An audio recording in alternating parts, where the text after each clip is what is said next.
Just when you think space couldn't get any more weirder? Hey, check my grammar. The universe throws a curveball in the form of a giant glowing bubble that's too perfect to be real. Astronomers have spotted something strange drifting through our galaxy.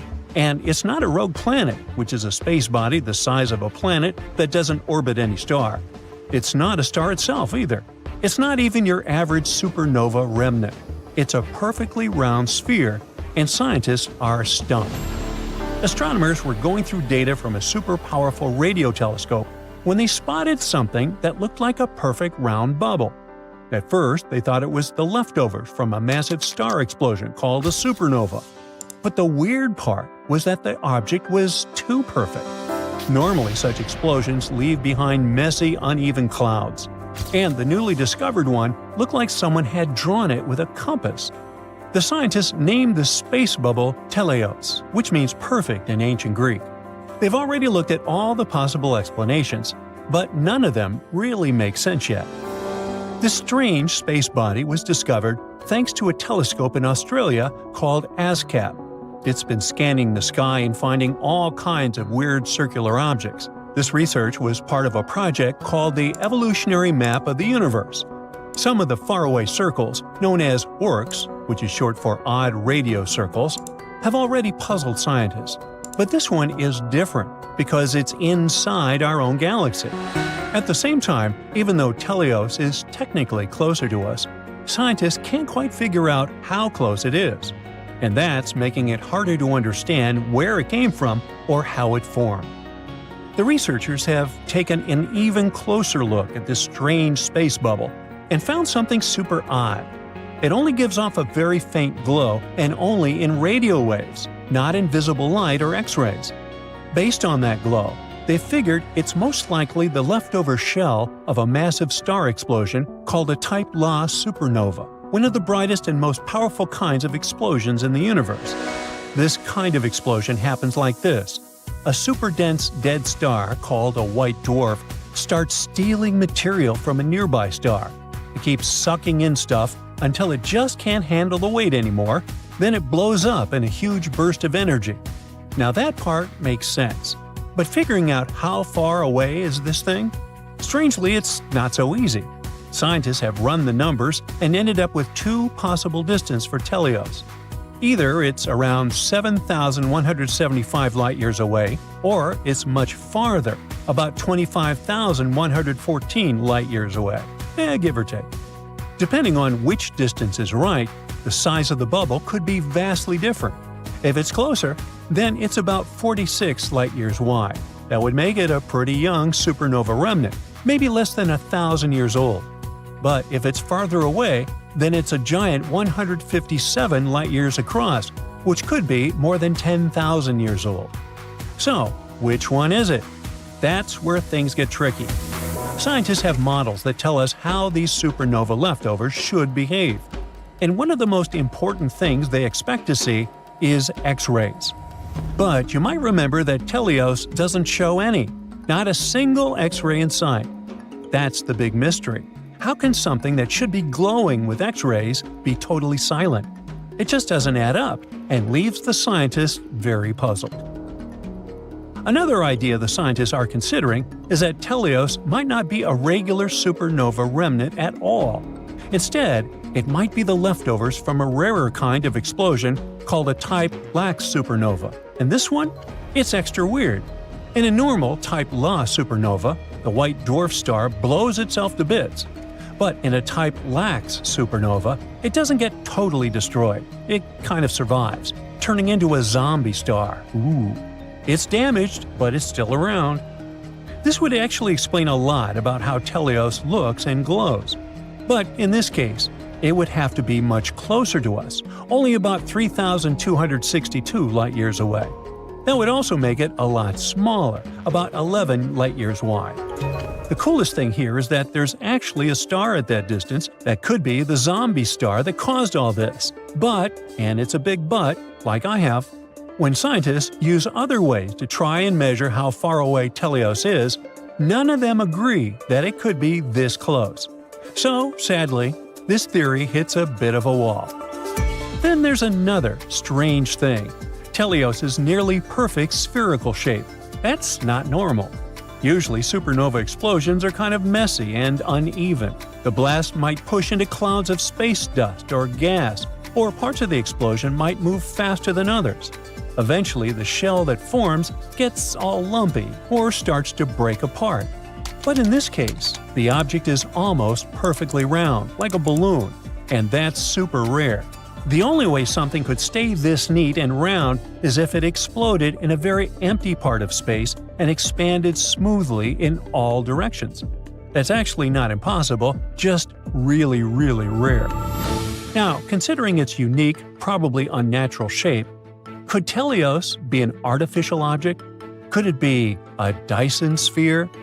That's a hypothetical megastructure that could completely surround a star and harvest all of its energy. At first, this idea was supposed to explain how we might detect intelligent extraterrestrial life by spotting the energy they use rather than waiting for them to send us a message. You see, here on Earth, we only receive a tiny bit of the sun's energy. Meanwhile, a whopping 386 billion megawatts are shooting out into space in all directions. Not to waste such a giant amount of energy, a civilization could build a Dyson sphere, or more realistically, a Dyson swarm, loads of solar panels orbiting the star. It would help them capture every bit of that power to run their planet, technology, AI systems, and maybe even space travel across galaxies. To understand just how advanced a Dyson sphere-building species would have to be, scientists use the Kardashev scale. It ranks civilizations by how much energy they can use. Type 1 can use all the energy available on their home planet. Spoiler, we're not even there yet. Type 2 can harness all the energy from their star. That's the Dyson sphere level. Type 3 can use energy from an entire galaxy. Think Dyson spheres around every star and even extracting energy from black holes. Right now, Earth's civilization ranks about type 0.7449, give or take. That means that we haven't even maxed out the energy available to us on Earth, including fossil fuels, renewables, and nuclear power. We're still taking baby steps on this cosmic scale. Anyway, the problem with the theory that our perfectly shaped object could be a Dyson sphere is that this example of super advanced technology would give off heat. In other words, there would be thermal infrared radiation, and the object would be unusually bright in the infrared. This could be a sign that something artificial is absorbing the star's energy and re-emitting it as heat.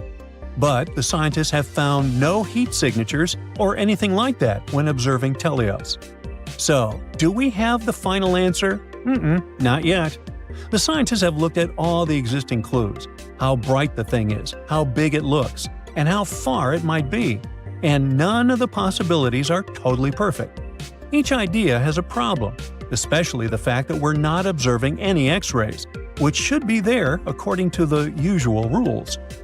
They still think that regular type LA supernova idea is the best bet for now, but they're not 100% sure. There's just not enough proof to say for certain. So, the mystery continues.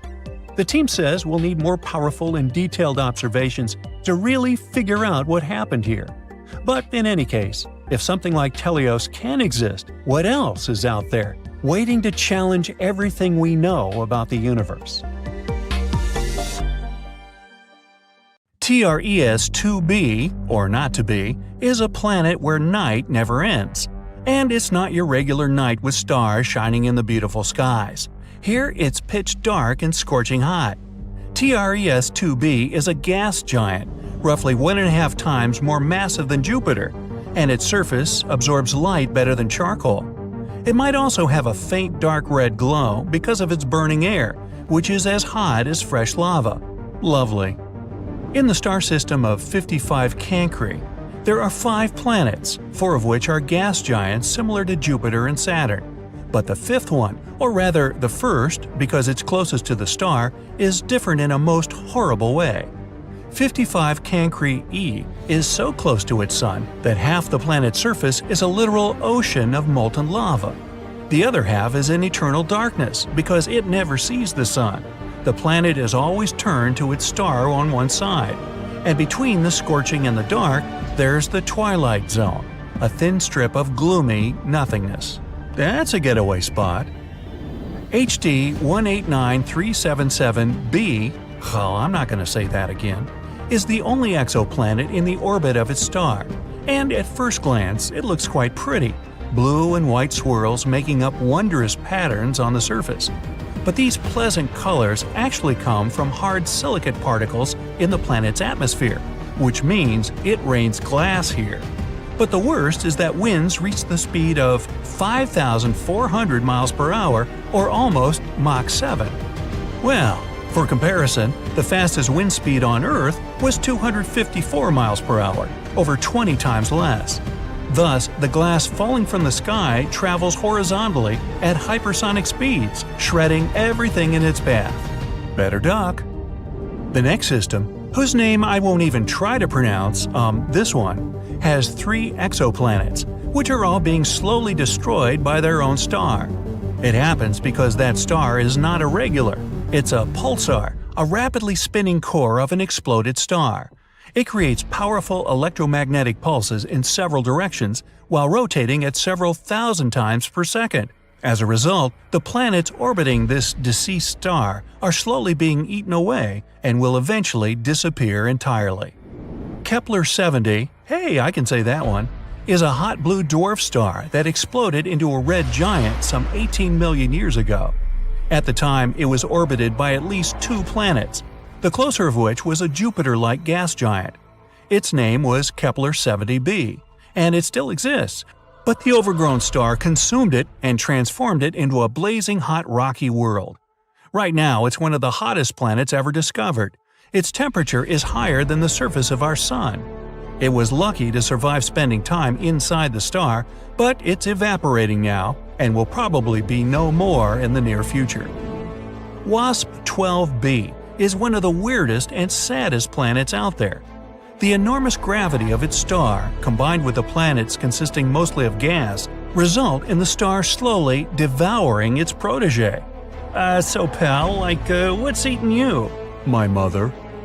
WASP-12b has already taken the form of an egg, stretched toward its merciless sun, and it's unable to do anything with its condition. In another 10 million years, the planet will inevitably succumb to the voracious star's appetite. Hey, you asked. If you ever wondered what it's like to walk on ice and hot coals at the same time, Gliese 436b is a planet that would give you a vivid example. Being extremely close to its sun, the Neptune-sized exoplanet boasts temperatures hotter than a blazing oven, and yet it's covered in ice, which burns incessantly.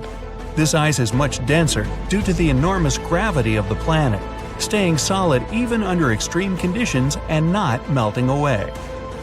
No list of frightening worlds could do without mentioning Venus, the Earth's evil twin. The second planet from the Sun has an atmosphere so thick and full of clouds that its surface is much hotter than that of Mercury. Volcanic eruptions constantly thrash Venus. Its gravity is almost 100 times stronger than ours, and those clouds I mentioned are not made of water but of sulfuric acid, which condenses and rains down on the ground, adding to the inferno. But even if you were brave, or crazy, enough to try to pass through these clouds, you probably couldn't. The winds up there are as strong as some of the most powerful hurricanes back on Earth. Here we have a very long name for a very, very cold planet. Although the host star is not too far away, it's a small and rather cool red dwarf, whose light and heat barely even reach the planet. The temperatures out there fall as low as minus 370 degrees, which is only marginally warmer than absolute zero. The exoplanet is thus dark, gloomy, and covered in eternal ice that never thaws. I thought I thaw that somewhere. Still, if it has a rocky core, it might generate some heat, so there's a chance that deep below the frozen surface, some unknown alien things might lurk. Dimidium, located roughly 50 light-years away from our solar system, is a planet hostile to any living thing on many accounts. It's tidally locked to its sun, which means one of its sides is always facing the star, while the other is always turned away. The hot side is heated to over 1800 degrees, perpetually blown over with winds reaching 600 miles per hour. And that's winter. Well, actually, I don't know that. Despite Dimidium being a gas giant, it has a large amount of iron in it, which melts and evaporates in the atmosphere, creating clouds. And when those cool down, they fall on the surface in the infernal rain of molten iron. That'll test your mettle. Oxygen is usually viewed as an element that might bring life to a planet, but this is definitely not the case for Osiris. Scientists were shocked to find oxygen on this planet, or rather around it, because it's 8 times closer to its star than Mercury is to the Sun. This extreme distance makes Osiris a living melting pot, where anything that could burn will. It's also responsible for a very short orbit of the planet around the star. A year on Osiris is just 3.5 days on Earth. To boot, the atmosphere of the planet is constantly blown and melted away by the heat from its sun. Vacation? Nah, let's keep looking. Karat XO 3b is neither as hot nor as cold as some of the others on this list, but it's terrifying in its own more insidious way. It's a gas giant similar in size to Jupiter, yet 20 times denser. This makes this exoplanet's gravity weigh down on everything on its surface 50 times more than it would on Earth. Stepping on it would be your ultimate doom, because you'd be immediately crushed by the density of its atmosphere. Karat 7b is another oven-like world. Its day-to-day temperature is over 4,000 degrees. Combined with the rocky surface, it presents an infernal landscape. The rocks on the ground bubble and boil, evaporating in the atmosphere, where they cool down and eventually fall back on the surface in a brimstone rain. The saddest thing about Karat 7b is that it might have once been a gas giant whose atmosphere melted away from the heat, leaving only the scorched core. 25 light-years away from Earth, in the constellation Lyra, there's a young star, Vega. The brightest and one of the most famous, this star is twice the mass of our Sun. Vega is so brilliant, you can see it even at twilight when all the other stars disappear from the sky. Despite all the star's fame, astronomers have never seen a single planet orbiting Vega, until recently. Researchers have been observing the star for a decade or so when they spotted a curious signal. It might be Vega's first world we'll know about. If it did exist, it'd be a marvelous place. The planet would likely orbit so close to its host star that one day on it would last around 2.5 Earth days. The world would be the size of Neptune, and this ice giant is 4 times wider than Earth. Or it might even be as large as Jupiter. But the most impressive thing about this potential planet would be its temperature.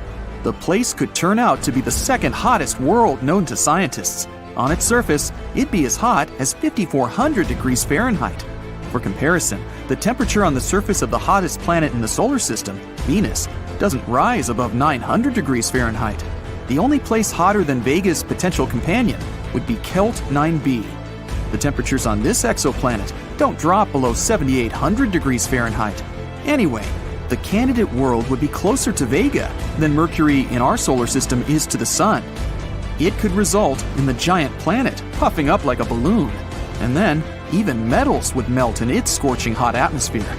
Unfortunately, the existence of the sizzling planet has yet to be confirmed. Astronomers think that the easiest way to prove it is by trying to spot the light emitted by the unusual planet. And since we're talking about planets, are there any worlds out there that resemble Earth? Astronomers have discovered and confirmed more than 4,000 exoplanets, but it's no secret that thousands of other candidates are still waiting for their turn to be detected. Of course, not all of these planets are like our Earth, but some are. For example, Gliese 667 cc. This world is only 22 light-years away from Earth. Scientists aren't sure if the planet is rocky, but they know the place is more than 4 times as massive as our planet. The star of Gliese 667 cc is a red dwarf. That's why it's much cooler than our Sun. So, the exoplanet is likely to be in its star's habitable zone. But this idea hasn't been confirmed yet. The Earth-like planet might be moving too close to the star. Then it can be regularly baked by its flames. Kepler 22b is much farther away than the previous world. If you wanted to reach that planet, you'd have to travel 600 light-years. This world, which is more than twice as large as the Earth, lies in the habitable zone of its host star. But it's unclear whether it's liquid, gaseous, or rocky. Kepler 69c is almost 70% bigger than our planet. It's also very, very far away, 2,700 light years. It'd take you 54 million years to travel the distance that great in a modern spacecraft. Researchers aren't sure what Kepler 69c consists of, but they think it's likely to lie in the habitable zone. The planet's position in its solar system is like that of Venus and ours. But since the host star is only 80% as bright as the Sun, the planet shouldn't be affected by its heat that greatly. Kepler 452b is the most Earth-like planet astronomers have discovered so far. It resides 1,400 light-years away from our planet. Its host star is very similar to our Sun, and the planet, lying in its habitable zone, is 1.5 times the size of Earth. Scientists also think that Kepler 425b is likely to be a rocky world. Are any of these or other planets besides Earth suitable for life? There are 24 potentially super-habitable planets, and one of them met not one, but two criteria astronomers have for such worlds. KOI 5715.01 is 5.5 billion years old and around twice the size of Earth. It orbits an orange dwarf a bit less than 3,000 light-years away from our planet. Its surface temperature might be 4 degrees Fahrenheit cooler than that of Earth. But since the planet's atmosphere might have more heat-trapping gases, the place is likely to be super-habitable. Another potential super-habitable planet is KOI 5554.01. This world is a bit older than our planet, 6.5 billion years against our 4.5 billion. The exoplanet's size is likely to be the same as Earth's. The planet orbits its host star, a yellow dwarf, and the average temperature on its surface is 80 degrees Fahrenheit. What planets are visible from Earth? Mercury is the nearest to the Sun in our solar system, but since this planet is so close to the star, you can only see it just after sunrise, in the early morning, and at dusk. From up close, the place looks a bit like the good old moon. The planet doesn't have an atmosphere, and the temperatures on its surface are extreme, 800 degrees Fahrenheit during the day and minus 290 degrees Fahrenheit at night. Venus is the second brightest celestial object out there after the moon. It's one of our planet's closest neighbors. Also, it's the most similar to Earth in terms of gravity, size, mass, and average density. Unfortunately, you won't be able to see Venus's surface from Earth. A thick layer of clouds is securely hiding the planet. Jupiter can be either the third or fourth brightest object in the sky. It depends on Mars, which occasionally shines brighter than the gas giant. You can see Jupiter especially well in the summer. The gas giant's most famous feature is the Great Red Spot. That's an enormous storm that has been raging on the planet's surface for centuries. Even though the largest planet in the solar system looks like a solid sphere, you wouldn't be able to land on its surface. Jupiter is mainly made up of gases, mostly helium and hydrogen. Saturn is the second largest planet in the solar system. It's the last one of the 5 planets you can see from Earth with the unaided eye. Saturn is incredibly far from Earth, but its unique rings help you instantly recognize this colossal planet. It's a pity that Saturn's trademark feature is only visible in a telescope. By the way, more than 700 Earths would fit into Saturn. At the same time, the gas giant's density is a mere 1/8 of Earth's. This is why Saturn's mass is just 95 times greater than that of our planet. What planets in the solar system are closer to each other than the rest? Astronomers believe that Mercury is the closest to any other planet in the solar system. And that's quite shocking because, how about Venus? It orbits the Sun between Mercury and Earth. Isn't it supposed to be closer to our planet? Venus is indeed rather close to Earth, but only for a very short period in its orbit. The rest of the time, Venus is much farther away. But Mercury's orbit doesn't let the planet move too far away from the Sun, and it's closer to Earth more than 50% of the time. The same principle works with other planets too. Even gas giant Neptune is farther from Uranus than from Mercury. Most of the time, the two larger planets are on the opposite sides of the solar system. Their orbits sometimes do bring them very close to each other, but it happens very rarely. And how about planets outside the solar system? Astronomers have recently discovered 2 worlds traveling around the same star.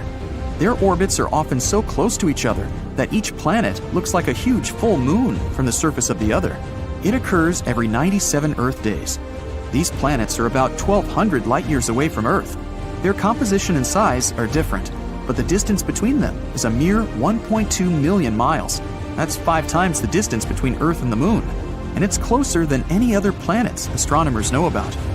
One of the newly found worlds is more than 4 times as massive as our Earth. It's likely to be rocky. The other is a gaseous planet the size of Neptune and almost 8 times as massive as our planet. Scientists haven't figured out yet how such dramatically different space bodies ended up in such similar orbits. So astronomers have spotted about a dozen mysterious explosions in space, and no one really knows what they are or why they're happening. At the moment, they occur about 200 million light-years away. But what if, one day, they get much closer to our planet? Now this all started back in 2018. One day, telescopes saw a giant boom far away in space. That explosion was incredibly bright, about 100 times brighter than a normal star explosion, called a supernova. The strange thing was that normal supernovae take weeks or even months to fade away. But that one went from kaboom to poof, gone, in just a few days. It got extremely hot and huge, about the size of our whole solar system, and then vanished like it never happened. Scientists were seriously confused. Now, they named the explosion the Cow, because its official name was too long and not exciting at all. Since then, astronomers have been hunting for more of those oddball explosions. And indeed, they've found a few more and given them weird animal names too. That's how we got the koala in 2018, the camel in 2020, the Tasmanian devil in 2022, and the finch, or the fawn, in 2023. All of those are part of a strange group called LFBOTs. That stands for Luminous Fast Blue Optical Transients. Luminous means they're super bright. Fast because they happen and disappear really quickly. The blue color results from their temperature. They're super hot, like 72,000 degrees Fahrenheit. And optical transients means they show up in visible light and don't stick around for long. Even now, the scientists are still scratching their heads, trying to figure out what's causing these bizarre space flashes. It's like the universe is playing a mysterious game, and no one knows the rules yet. At first, scientists thought those space explosions were failed supernovae. That's when a star tries to explode but instead collapses in on itself, kind of like a balloon popping inward. That collapse can create a black hole in the middle that will eat the star from the inside out. But recently, a new theory has popped up, and it's even cooler and creepier. It has to do with black holes, super squished leftovers from exploded stars. They're so powerful that even light can't escape their clutches if it gets too close. That's why they're totally dark and impossible to see directly. Now, some space scientists think that unknown black holes, not too big and not too small, might be pulling in stars that get too close, which produces those explosions. Such holes are called intermediate mass black holes, and no one has actually seen one of those yet. They're like space's biggest mysteries, and we'll try to solve it in a few minutes. But after that, you need to know that a new LEFBOT has shown up in space. It was spotted by a telescope in Liverpool and is currently called AT2024 WPP. Yep, scientists still haven't picked an animal name, but they're thinking maybe the wasp. What do you think of this name? Share it in the comments. Anyway, one of the scientists is sure that it's the best one since the cow. The most recent space explosion is super interesting and extremely bright, like me. Maybe the brightest one since this whole LEFBOT thing began in 2018. This new WASP boom also doesn't look like a failed supernova. And still, scientists are checking all the data just to be sure. Now, scientists are pretty sure mid-sized black holes that could cause the explosions must exist somewhere. It's like knowing a secret creature might be hiding in space, but no one has gotten a photo of it yet. Some scientists think that this idea is the most exciting, and that it might even help explain dark matter, one of the biggest mysteries in the entire universe. Well, whatever the truth is, a recent discovery might shed light on the existence of mid-sized black holes. The thing is, when it comes to black holes, space has a few different sizes – small, super huge, and something in the middle. The small ones are called stellar mass black holes. They're around 5 to 50 times heavier than our Sun. The giant ones are called supermassive black holes. Makes sense. They're millions or even billions of times heavier than the Sun. They usually hang out in the middle of galaxies. And then there's the mysterious kind in between, called intermediate mass black holes. Those are like the missing link of black holes. Scientists are pretty sure they should exist, but we barely know anything about them, like where they came from, how they grow, or what they're made of. Good news, that mystery might finally be getting solved. Thanks to several new studies, scientists now have some exciting new clues. Researchers have found waves in space, which are called gravitational waves, that seem to come from black holes smashing into each other. And not just any black holes, but ones that are 100 to 300 times heavier than the Sun, which may mean that they're those mysterious mid-sized black holes. Plus, those are the biggest black hole collisions we've ever recorded on Earth. Now, black holes are like space fossils, super old history clues. And those newly discovered black holes could tell us about the first stars that ever lit up the universe. The problem lies in the fact that our tools on Earth, like LIGO, which stands for Laser Interferometer Gravitational Wave Observatory, only catch a tiny moment of these black holes crashing together, literally just a split second. That makes it tough to figure out where those medium-sized black holes come from. So, scientists have a new plan. One scientific lab is getting ready for a future space mission called LISA, short for Laser Interferometer Space Antenna. It's a cool space project by NASA and the European Space Agency, launching in the late 2030s. LISA will float in space and be able to catch the whole story of black hole crashes, not just the final boom. It will track black holes years before they crash into each other. And, if all goes well, we might finally figure out where these mysterious black holes come from and learn even more about how our universe began. So you might be wondering about how LISA will do it. Remember we talked about ripples dashing through space called gravitational waves? Black holes crashing into each other could send them out. Well, LISA is being built to listen for such waves. It'll float in space and look for all kinds of cosmic shakeups, not just huge ones, but also smaller black holes spinning around giant ones. Now, why do gravitational waves matter?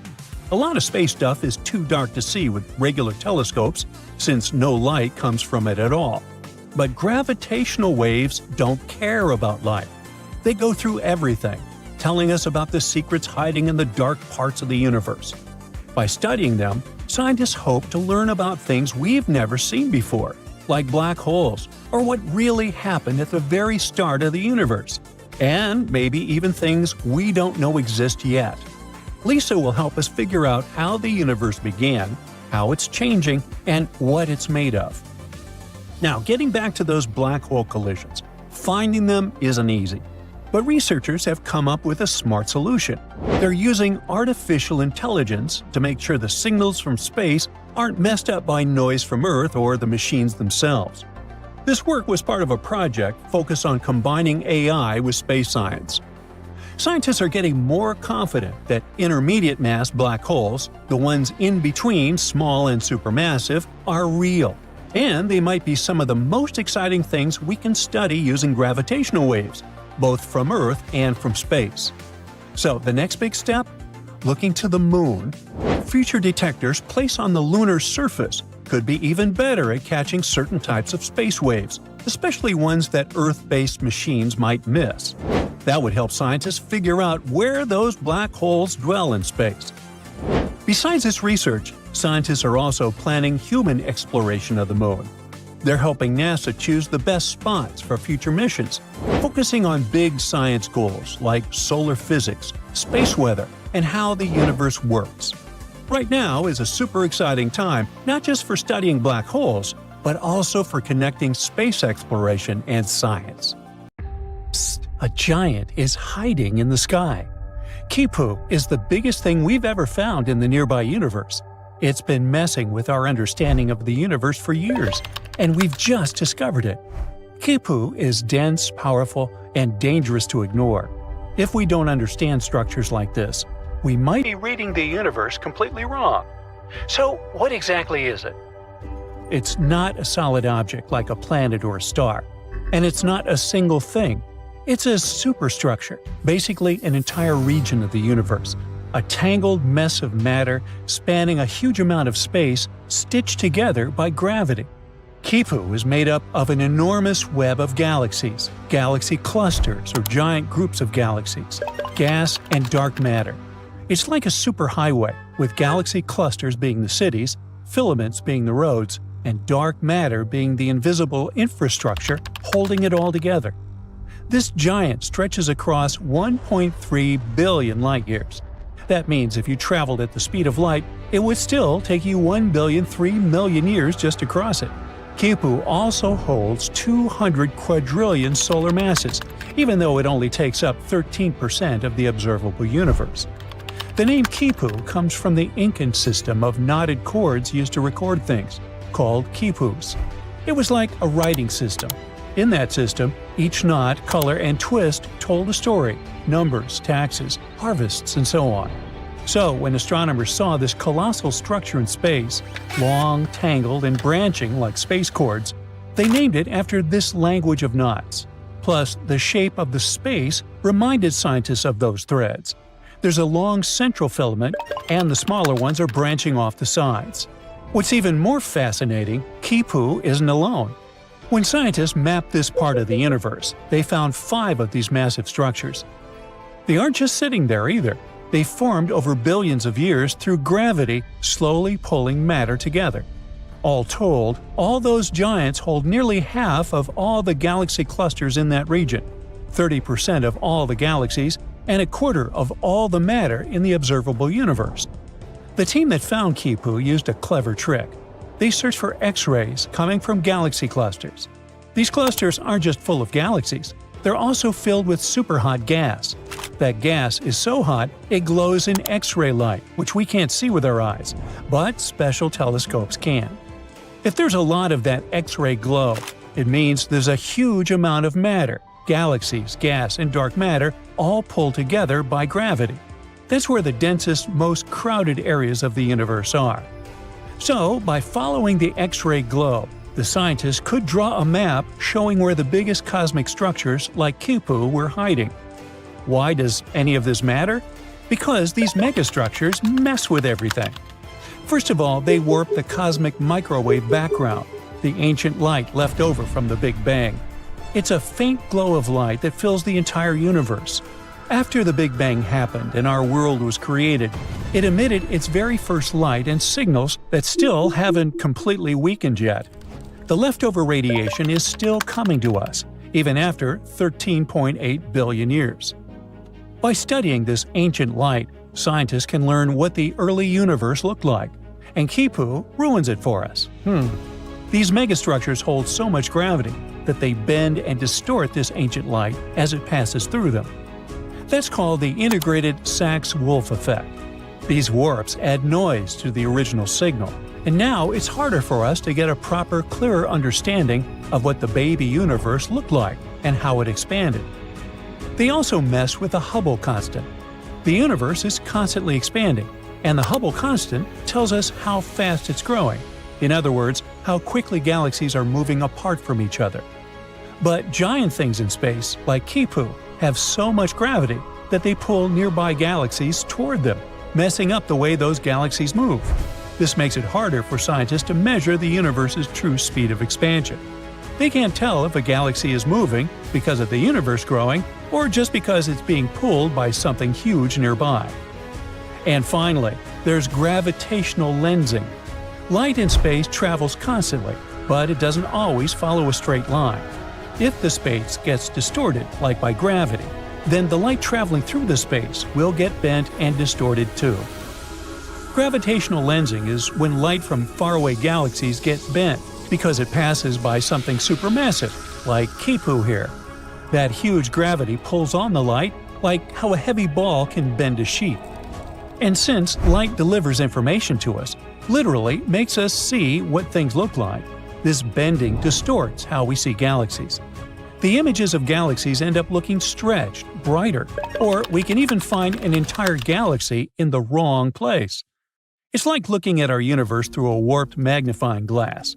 If we're not careful, we could misread those distortions and get the wrong idea about what our world looks like. Luckily, we didn't just drop these mysterious superstructures out of nowhere. Astronomers suspected that something like that should be out there. They just didn't know for sure. Our best model for the universe is called Lambda CDM. It says, universe started with the Big Bang, is still expanding, and is mostly made of mysterious stuff, dark energy, and cold dark matter, the CDM part. We can't see or touch these things, but we know they exist, because if they didn't, our universe would literally break apart. This model matches what we do see, like galaxies forming, how stars move, and the overall shape of the universe. So even if some puzzle pieces by themselves are still a mystery, they match the actual picture. And this model actually predicted things like Kipu. When scientists ran simulations using that model, they saw similar structures forming, giant cosmic webs of galaxies tied together by gravity. Kipu matched those predictions in real life. This also means that Lambda CDM is matching real life once again, thank heavens. No huge surprises here. But now that we actually found it, it's the largest known structure in the observable universe. There was another giant before Kipu, the Sloan Great Wall. That one was discovered in 2003 and was believed to be one of the largest structures ever found. And it's still an absolute monster. The Sloan Great Wall stretches over 1 billion light-years across. It's called a wall, but it's not like a wall you'd find on Earth. It's also a vast cosmic web, made up of thousands of galaxies and gas connected by dark matter. What makes both Kipu and the Sloan Great Wall so surprising is that they literally seem too big to exist. According to the Lambda CDM model, structures that huge shouldn't be common, especially at the time they formed. How did these giants form so fast in a universe that's supposed to be growing, expanding, and smoothing over time? And if we keep finding more of them, that would be completely insane. It could mean there's something deeper going on in the way our world is built. It's all part of our crazy Copernican journey, a long series of discoveries where we just keep getting humbled by the universe. Every time we find something like this, we realize even more how we're not the center of everything. First, we learned the Earth wasn't the center of the solar system. Then we found that the solar system is just one speck in a galaxy. Now, even galaxy superclusters, which we believe to be the biggest, are being dwarfed by structures like Kipu and the Sloan Great Wall. But also, these structures won't last forever. Kipu is temporary. Over billions of years, gravity will tear it apart, breaking it into smaller pieces. Some parts will collapse into tighter clusters, others will drift apart. Right now, though, it's one of the most important structures in the known universe. It shapes how galaxies form. It bends light, making it super important for us to decipher. It literally messes with our understanding of the cosmos. In a star system far, far away, to be more precise, 2,600 light-years away, there's an exoplanet called Kepler 1658b. It's a gas giant that resembles our Jupiter. But what differentiates it from Jupiter is that this poor planet is doomed. It's spiraling toward its parent star, which will eventually end in a fiery collision. But the most interesting thing? Astronomers would have remained totally ignorant of this fact, if not for a tiny clue. It was a really minuscule change in the planet's orbit. It wouldn't have been noticed if astronomers hadn't compared more than a decade of data received by different telescopes. More precisely, scientists have been watching the exo-Jupiter pass between our planet and its parent star once every 2 weeks for the last 13 years. And they've noticed that the orbit of the planet is getting smaller and smaller. Every year, Kepler 1658b needs 131 milliseconds less to complete a lap around its star. If this tendency continues, the planet is bound to collide with its star in 2.5 million years. Even before this discovery, computer models predicted that some planets could meet their end by crashing into their stars. But this is the first time when astronomers have some real proof of such an outcome by measuring almost imperceptible changes in a planet's orbit. They now know for sure what happens when a planet is going to crash into its star. even though we probably won't be around to witness it. But let me tell you a bit more about the doomed planet. It was discovered by NASA's now retired Kepler Space Telescope. It was launched in 2009, and its mission was to find planets orbiting other stars, aka exoplanets. And the very first exoplanet the telescope spotted was the very gas giant we've been talking about. But it took astronomers about a decade to confirm that this space object was indeed an exoplanet. This world is like a denser version of Jupiter. I mean, take 6 Jupiters worth of material, roll it into a ball about 1.1 times as wide, and voila! The planet is tidally locked to its parent star, which means that it makes one complete turn every time it finishes a lap around the star.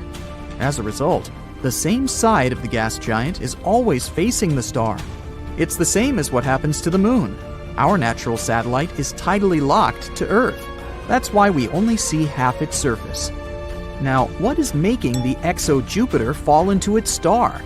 The same process that is pushing the moon away from Earth.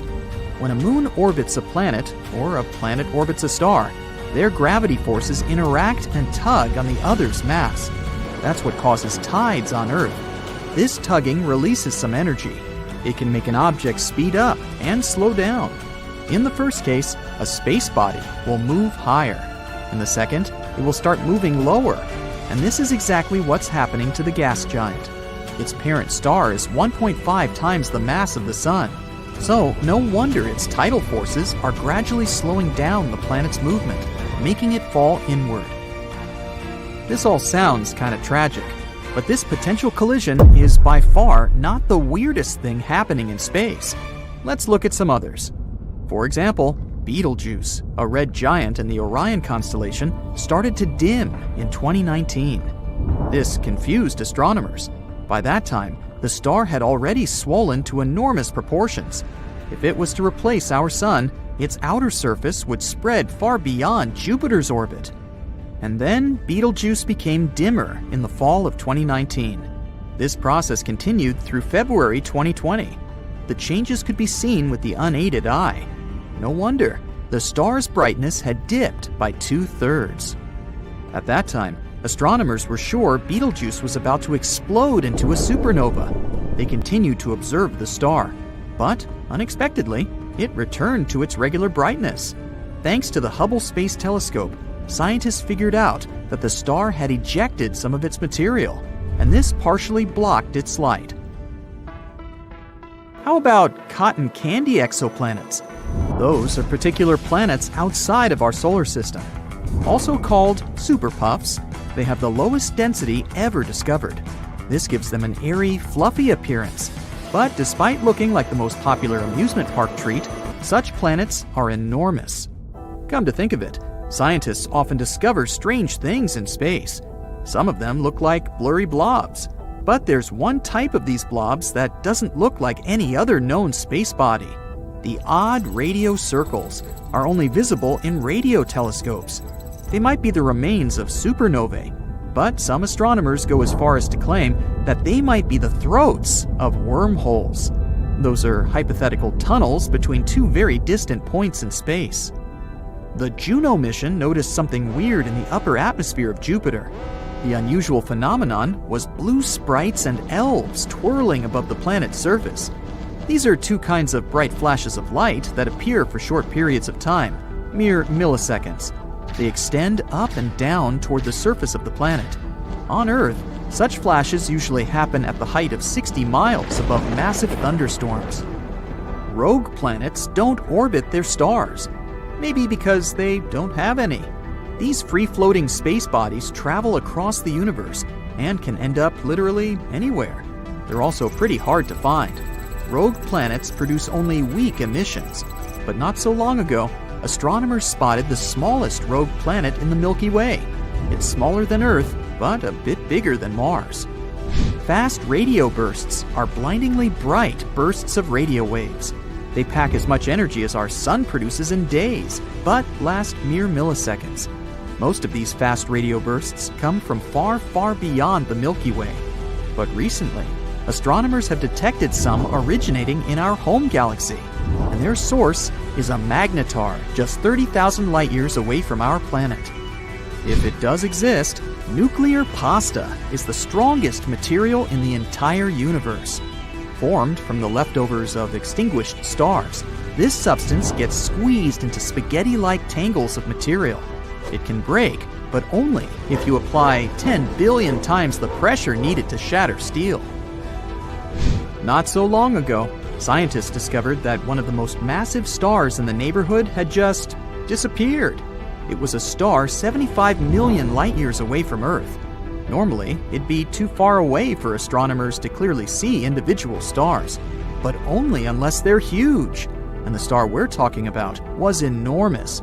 It was shining 2.5 million times brighter than the sun. For the last time, astronomers saw the star in 2011. They decided to examine it more closely several years later, but it was already too late. The star had vanished. Such massive stars usually go out in extremely bright supernovae, but astronomers noticed nothing like that in this case. There's a theory that the star collapsed into a black hole without triggering a supernova first. It does occur among stars approaching the end of their lives, but very, very rarely. There are black holes, and there might be mini black holes, even though their existence hasn't been proven yet. Unlike their massive siblings, hypothetical mini black holes could be really tiny, not bigger than an atom. Their mass can vary, but just one minuscule thing might have the mass of 1,000 sedans. One theory claims that tons of micro black holes could have been created right after the Big Bang and the beginning of the universe. Some scientists even go as far as to say that a couple of mini black holes pass through our planet every day. More than 7,000 light-years away from Earth, there is the Eagle Nebula, a young cluster of stars just 5.5 million years old. The Hubble Space Telescope managed to take an image of several dark silhouettes near the nebula's center. Those are the so-called pillars of creation, an active star-forming region. Look, how cool is that?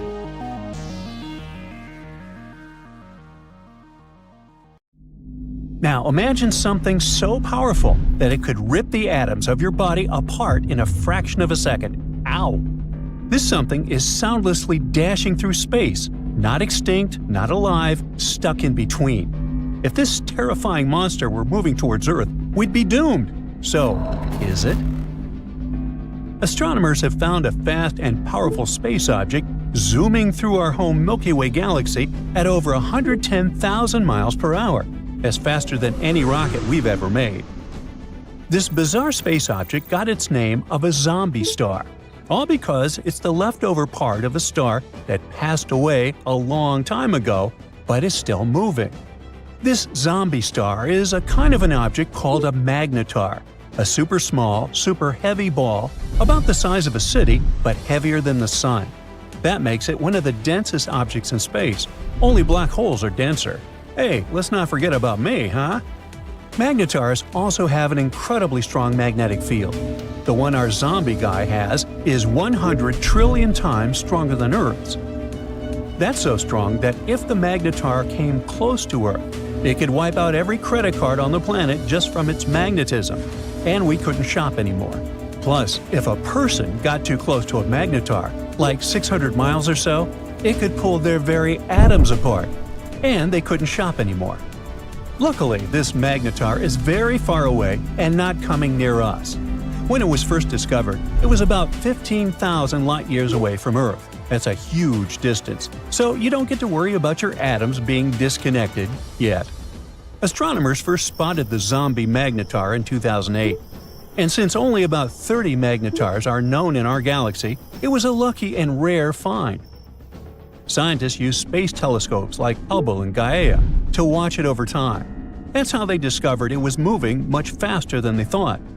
Now, astronomers are trying to figure out how this zombie star got such a big kick. At first, they thought that, like most magnetars, this one was born when a giant star exploded in a supernova and the leftover core became a super-dense neutron star. According to their theory, it could have happened near something called supernova remnant HB9. That would make sense since most magnetars are created this way.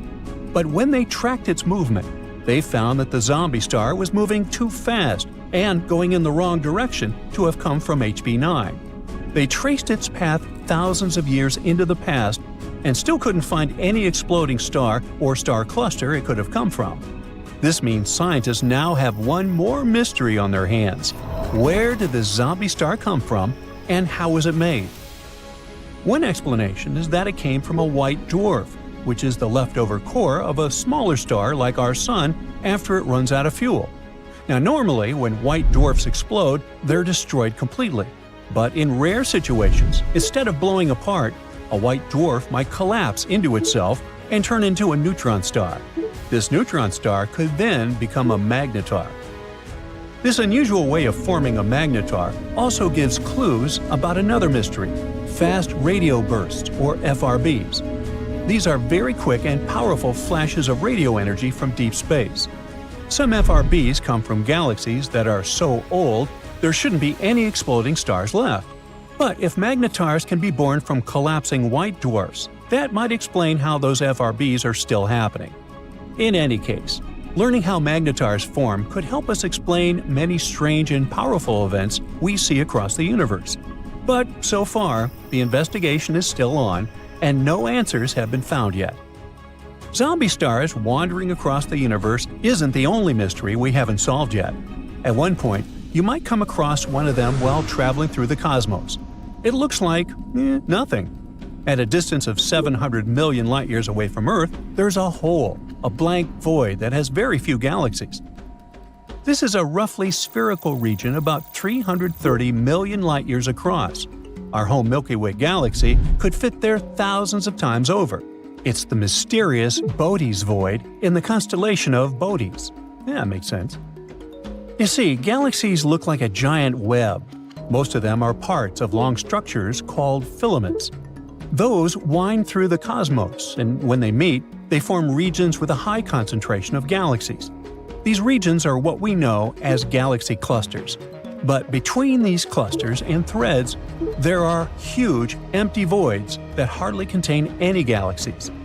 Such voids make up almost 80% of the observable universe, and most of them are huge, from 30 to 300 million light-years wide. The Bode's void is one of the most massive ones. It has even earned the title of supervoid. Astronomers think it might be the result of a few smaller voids merging. But what could have caused such giant empty areas to appear in the first place? The reason might lie in the origin of the universe. In its early days, I wasn't around then, all the matter in the universe was packed together quite tightly. Astronomers even thought it was something like a uniform soup. But soon, random quantum fluctuations started disturbing this matter. Some areas became denser, and their gravitational pull became stronger. They began stealing matter from less dense regions. This made such areas even denser, and they kept attracting more and more matter. At the same time, smaller clumps of matter started drifting further away from the center, forming galaxies. If you visited a star cluster called Palomar 5, you'd forget all about voids and supervoids and even zombie stars. Instead, you'd need to concentrate on surviving, since the region is hiding a swarm of over 100 black holes right in the middle. And those black holes aren't just sitting there, they're at work, shaping the cluster nonstop. Palomar 5 is a group of stars located about 80,000 light-years away from us. Normally, clusters like this are dense and tightly packed, with stars all bunched up together. But Palomar 5 is different. It's spread out and has a huge tail of stars stretching across 30,000 light-years. This beautiful tail is called a tidal stream. It's like the stars are spilling out of the cluster, creating a long river of light. Tidal streams like this are rare and hard to study. Globular clusters like this one are super old. Some are almost as old as the universe itself. But Palomar 5 also stands out because it's the only cluster we know about that still has a tidal stream attached to it. And the black holes inside the cluster might be to blame. They're pulling on the stars in the cluster, messing with their orbits, and slingshotting them right out of the cluster. Or would that be slingshooting? I don't know. Anyway, these stars are what make up the tidal stream. Over time, more and more stars get flung out. Palomar 5 has way more black holes than expected, About 20% of the cluster's mass is made up of black holes, over 100 of them, each about 20 times the mass of our Sun. Of course, Palomar 5 isn't going to last forever. In about 1 billion years, the cluster will completely fall apart. By then, all the stars will have been gone, leaving behind just the black holes. And these black holes will orbit the Milky Way, like a ghostly remnant of a cluster that used to be there. Even though this cluster is creepy enough, there's something even more eerie you can see in space: thick clouds of gas and dust called nebulae. One of the most unusual ones is probably NGC 2392, located 5,000 light-years away from Earth in the constellation of Gemini. It was discovered more than 200 years ago and became popular because of its unusual appearance. It's basically a disk of material with a ring of comet-shaped objects. The tails of these objects stream away from the star at the center of the nebula. The bizarre orange streaks in the outer part of the cloud stretch light-years away in all directions. The middle resembles a ball of twine, but in reality, it's a bubble of material blown into space by the wind of high-speed material produced by the central star. Wow. Our universe is full of both amazing and terrifying things. You already know about quasars, black holes, dark matter, and so on. But how about the horrors of space that you haven't even heard of? Would you like to visit the most bizarre worlds in the universe? And it's not me who made this list, but NASA themselves. Welcome to the Galaxy of Horrors, NASA's awesome Halloween collection. Please join me on a journey to some planets and tell me which ones you would consider the most horrible. Buckle up! Our first destination is a gas giant called TRES-2b. It's located 750 light-years away from us. If we used a regular spaceship, it would take us about 10 million years to get there. TRES-2b orbits a yellow dwarf, a star similar to our Sun. It also weighs about 1.5 times more than Jupiter. So, what's so special about it? Well, if you're afraid of the dark, you definitely don't want to visit this place. It's the planet of eternal night, the darkest one of all the planets known to us. But it's not that far from its star, so why is that?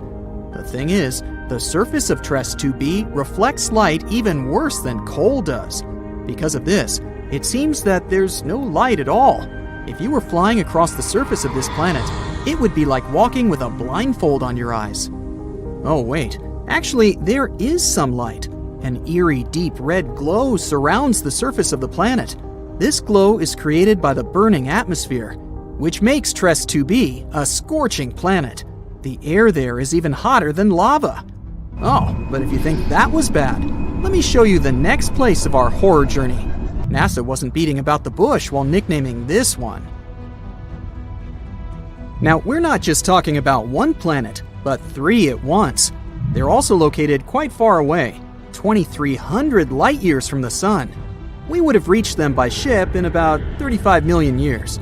All the planets are in the constellation Virgo, and each is extremely light, much lighter than the Earth. These 3 exoplanets are called Poltergeist, Dragger, and Phobator. Cool names, huh? It's because each of these planets is about to become a ghost soon. The thing is, they don't revolve around a star, but around a pulsar. Pulsars are rotating neutron stars with an extremely powerful magnetic field. In simple words, these are the stars that exploded one day. After the explosion, they usually emit such a powerful pulse that it causes the star to rotate at an unimaginable speed, several thousand rotations per second. At the same time, they constantly emit electromagnetic pulses that affect everything around them. So, you've probably already guessed what's happening with our zombie planets. They're slowly, gradually being destroyed under the gigantic influence of radiation. One day, they'll disappear without a trace. Ghost-like planets orbiting an undead star? Yeah, Zombie World is a fitting name. It's also not surprising that scientists nicknamed this pulsar Lich, despite the long official name. Well, at least these guys stick together on their final dance. This planet has a long name, so bear with me. HD 189733b. This gas giant is 65 light-years away from us. It would have taken around 1 million years to get there on a spaceship. This planet is slightly more massive than Jupiter and orbits its star, an orange dwarf, all alone. At first glance, it may seem friendly. A pleasant blue color and curls on the surface. Kind of resembles a summer sky or foam on sea waves, right? Oh, looks are very deceptive, my friend. This planet has a pleasant cobalt blue color due to the hazy blowtorched atmosphere. This atmosphere contains silicates that condense when heated. In other words, the clouds on this planet have rain made of glass. Yes, it rains hot glass shards here. Oh, and if that's not enough, there's a raging wind on the surface, which is moving at a speed of 5,400 miles per hour. Just to compare, the fastest wind on Earth had a speed of 254 miles per hour, about 20 times weaker. And because of this, hundreds of thousands of glass shards rush horizontally across the planet's surface at breakneck speed. I really don't envy anyone who would want to try to land there. By the way, this isn't the only example of strange rains in our universe. For example, it rains molten iron on the planet Dimidium. Or let's take so-called carbon planets. Their existence hasn't yet been proven, but if they do exist, there would be tons of black poisonous clouds, and it would rain pure gasoline and hot liquid asphalt. Oh, and also, raindrops would explode upon touching the surface. Nothing special. The next planet, though, is actually really strange. It didn't just revolve around its star, it lived inside the star. This cosmic miracle is called Koi 55b, or Kepler 70b. This planet is very far away from us, 4,000 light years.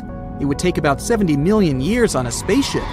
It's twice as light as Earth and fully rotates around its star in just a couple of hours. A long time ago, it was an ordinary Earth-like planet about the size of Jupiter. It was peacefully and calmly orbiting its red dwarf star, Koi 55. But everything changed about 700 million years ago. Perhaps you've heard that in a couple billion years, our sun will begin to expand into a huge star, absorbing everything in its path. Well, this is the fate of red dwarfs. Sooner or later, they increase, turning into incredibly hot blue giants. The same thing happened with Koi 55. This star began to increase in size and heat up in temperature, gradually turning into a blue-white giant. It was ready to devour its nearest planets. But Koi 55b didn't care about it. When the star reached it, this planet just settled inside. And moreover, after some time, it left its star, simply returning to the new orbit. How was that even possible? Life inside its star turned Koi 55b into a red-hot round stone. It's one of the hottest planets we've discovered so far. The temperature on it reaches 12,000 degrees Fahrenheit. It's hotter than the sun, which is, let me remind you, an actual star. And for some reason, it's still alive and lives as if nothing happened. Unfortunately, sooner or later, the planet will disappear anyway. It's slowly evaporating itself due to the incandescent atmosphere. But still, it somehow managed to survive the journey through the star, which isn't typical for regular planets, to put it mildly. I envy this willpower. However, not all planets are so lucky. Some are gradually being destroyed by their stars, and there is even an entire system among them. This last planet is a sad loner. It's located 870 light-years away from us. The journey by ship to it would take about 25 million years. This planet is about 1.5 times more massive than Jupiter. This is a very sad, dark planet. A doomed gas giant, which is very similar to hot Jupiter, orbits its star all alone. At the same time, it's located so close to its star that its orbital period takes just 1 day. Of course, because of this proximity, the star gradually absorbs WASP-12b. The scorching heat of the star is slowly destroying and devouring the planet's atmosphere. The planet has only around 10 million years left. But what's more interesting, because of this stretching, WASP-12b acquired the shape of an egg. It doesn't even resemble an actual planet anymore. It's also very hot. The surface temperature of the gas giant reaches 4,000 degrees Fahrenheit. Also, a spectrograph of cosmic origin, or COS for short, found that the planet exchanges matter with its star. They're located so close that they give each other part of their chemical elements. This is a common phenomenon in closely spaced binary star systems. But this is the first time scientists have seen this in a star-planet relationship. What a unique system. To be honest, if I was guaranteed complete security, I'd be excited to visit at least some of them. What about you? Please let me know in the comments. The moon, our little companion, our only friend in the big, dark, cold space. It's not surprising that any events related to it, like solar or lunar eclipses, excites us. But how about the black moon, the blue moon, a supermoon? Have you ever heard of them? Well, let me tell you about it and how you can observe them. Let's get your calendars ready. The distance between the Earth and the Moon is 238,900 miles, I've measured. Feels not so far, doesn't it? But trust me, most people greatly underestimate this difference. Did you know that every planet in the solar system, including Jupiter and Saturn, would fit between the Moon and us? Yeah, I couldn't believe it myself. The Moon is tidally locked to the Earth. That's why it's always turned to us with only one side. There are a few phases in a lunar cycle. The new moon is the first phase. The sun illuminates the unseen side of our satellite, so we can't see the moon. It's almost invisible in the sky. The rising moon is the gradual growth of the light part. The full moon is the phase during which the sun completely illuminates the visible side. The descending moon is a gradual waning of the light part. And finally, another new moon, and the whole cycle starts again. There are 29.5 days in a lunar cycle, so it takes around a month if we're not talking about February. But why am I telling you all this? So you can better understand Black Moon, a rare astronomical event that happens once every 29 months or 2.5 years. This term doesn't exist in astronomy, as it was made up by astrologers. It's unofficial and has several meanings. Black moon may mean the second new moon in a month. Usually there's only one new moon per month, so having two is a rare phenomenon. It's caused by a slight discrepancy between the lunar cycle and the Earth's annual one, something like leap years. Black moon can also mean something else. For example, usually there are only 3 new moons per one season. Basically, one new moon every 30 days. However, if there are 4, the black moon means the third one. There are also some less popular meanings. For example, that's what people call February without a new or full moon. This happens about once every 19 years. But what's so special about it? The satellite is wholly hidden in the sky during a regular new moon. But during a black moon, you'll be able to see its dark silhouette. You'll have to choose a good place without city lights. If you live in a big city, you'll hardly be able to see it without a telescope. Also, since the sky turns black during this phenomenon, you'll be able to see different constellations that were hidden before, as well as Jupiter and Venus. The last time this happened was on April 30th, 2022. You could observe it in most parts of the United States, except for areas in the Pacific, Alaska, or Hawaiian time. Aloha! Yeah, unfortunately, if this is the first time you hear about the black moon, you've already missed it. Now you'll have to wait another 2.5 years. The next black moon will happen in September 2024 by standard definition and May 19, 2023 by seasonal definition. But hey, don't worry. You can always see another astronomical event once upon a blue moon. Now, I'm not mocking you, I'm being serious. You can still see the blue moon. Well, not literally, of course. The moon won't turn blue. That's just what astrologers call the second full moon in a month. The black and blue moons are similar by definition, but they're actually the opposites.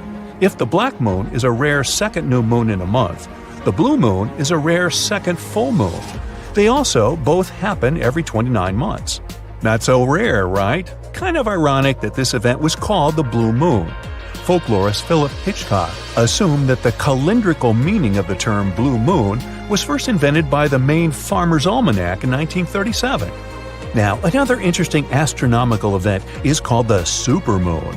Stock up on telescopes and look for some hills, because you'll see an exceptionally bright and large moon, like the one we only see in movies. What exactly does a supermoon mean? You see, the moon doesn't revolve around the Earth in a circular orbit.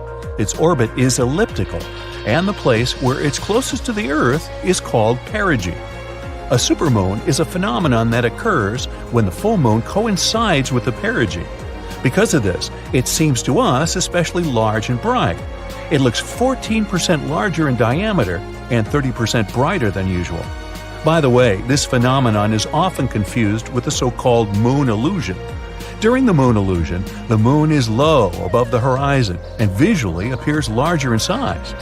Of the 12 or 13 full moons in a year, 3 or 4 are supermoons, but most of them are not very significant. You probably won't see a difference at all. The most interesting ones are the rare large supermoons. During them, the moon actually becomes big. The last major supermoon occurred in 2016.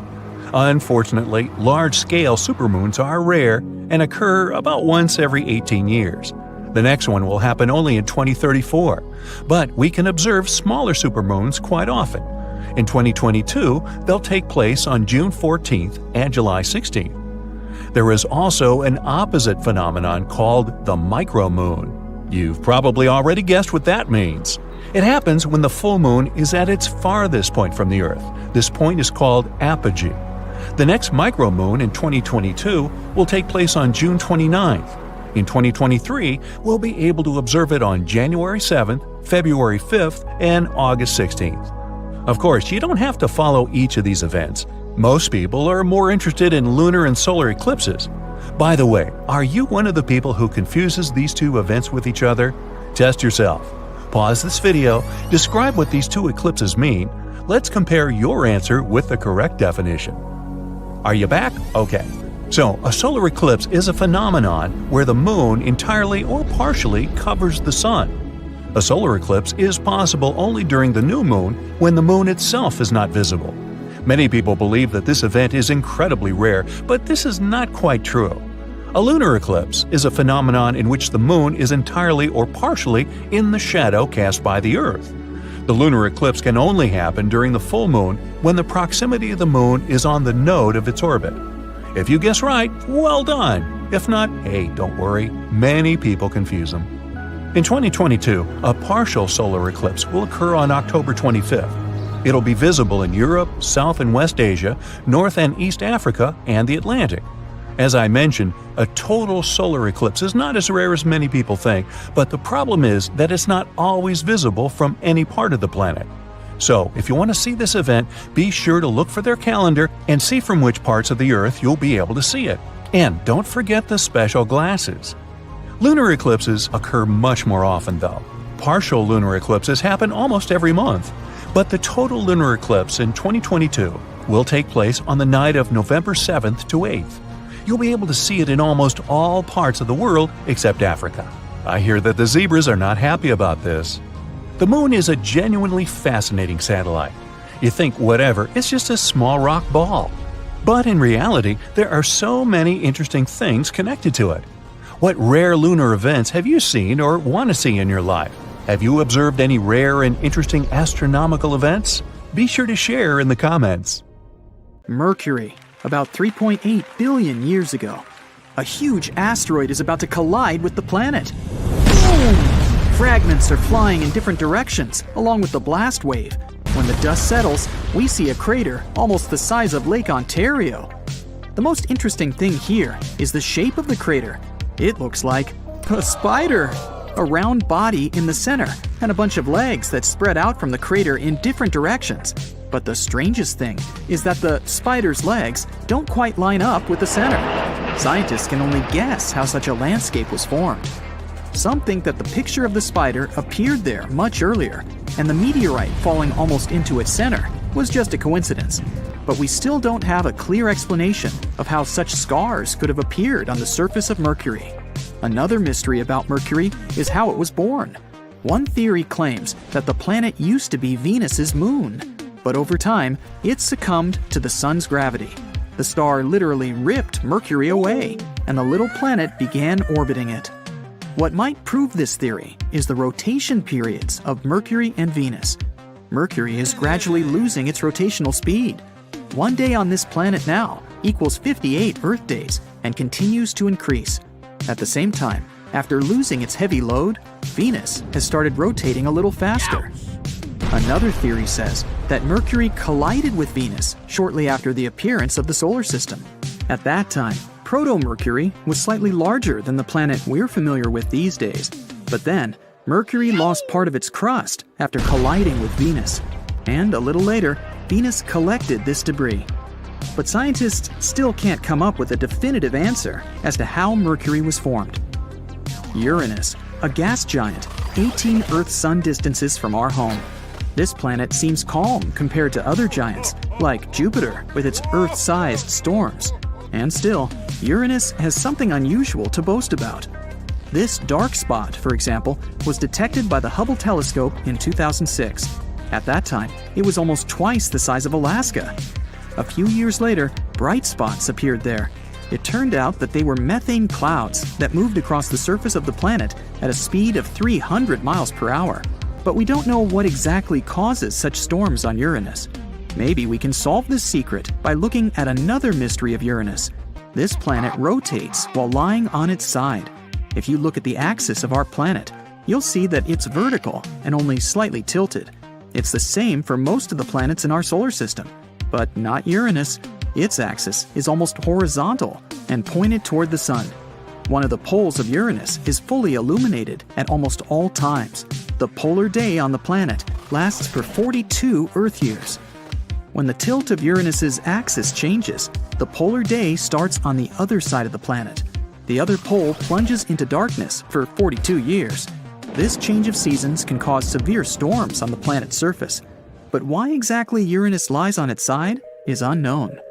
Perhaps billions of years ago, the gas giant collided with several asteroids that were about to become a young planet.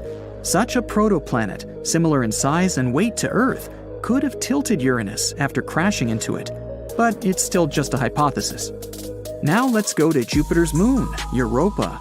The big mystery here is whether there is life on this moon. Scientists don't deny such a possibility. All you see on the moon's surface is ice. The stripes you may spot are actually long, wide cracks. For a long time, scientists thought this moon was nothing more than a block of ice. But now, they think there might be liquid water inside. The core of Europa is heated by the tidal forces of Jupiter. This warm core melts the ice around it, so there really could be a huge ocean under the ice crust.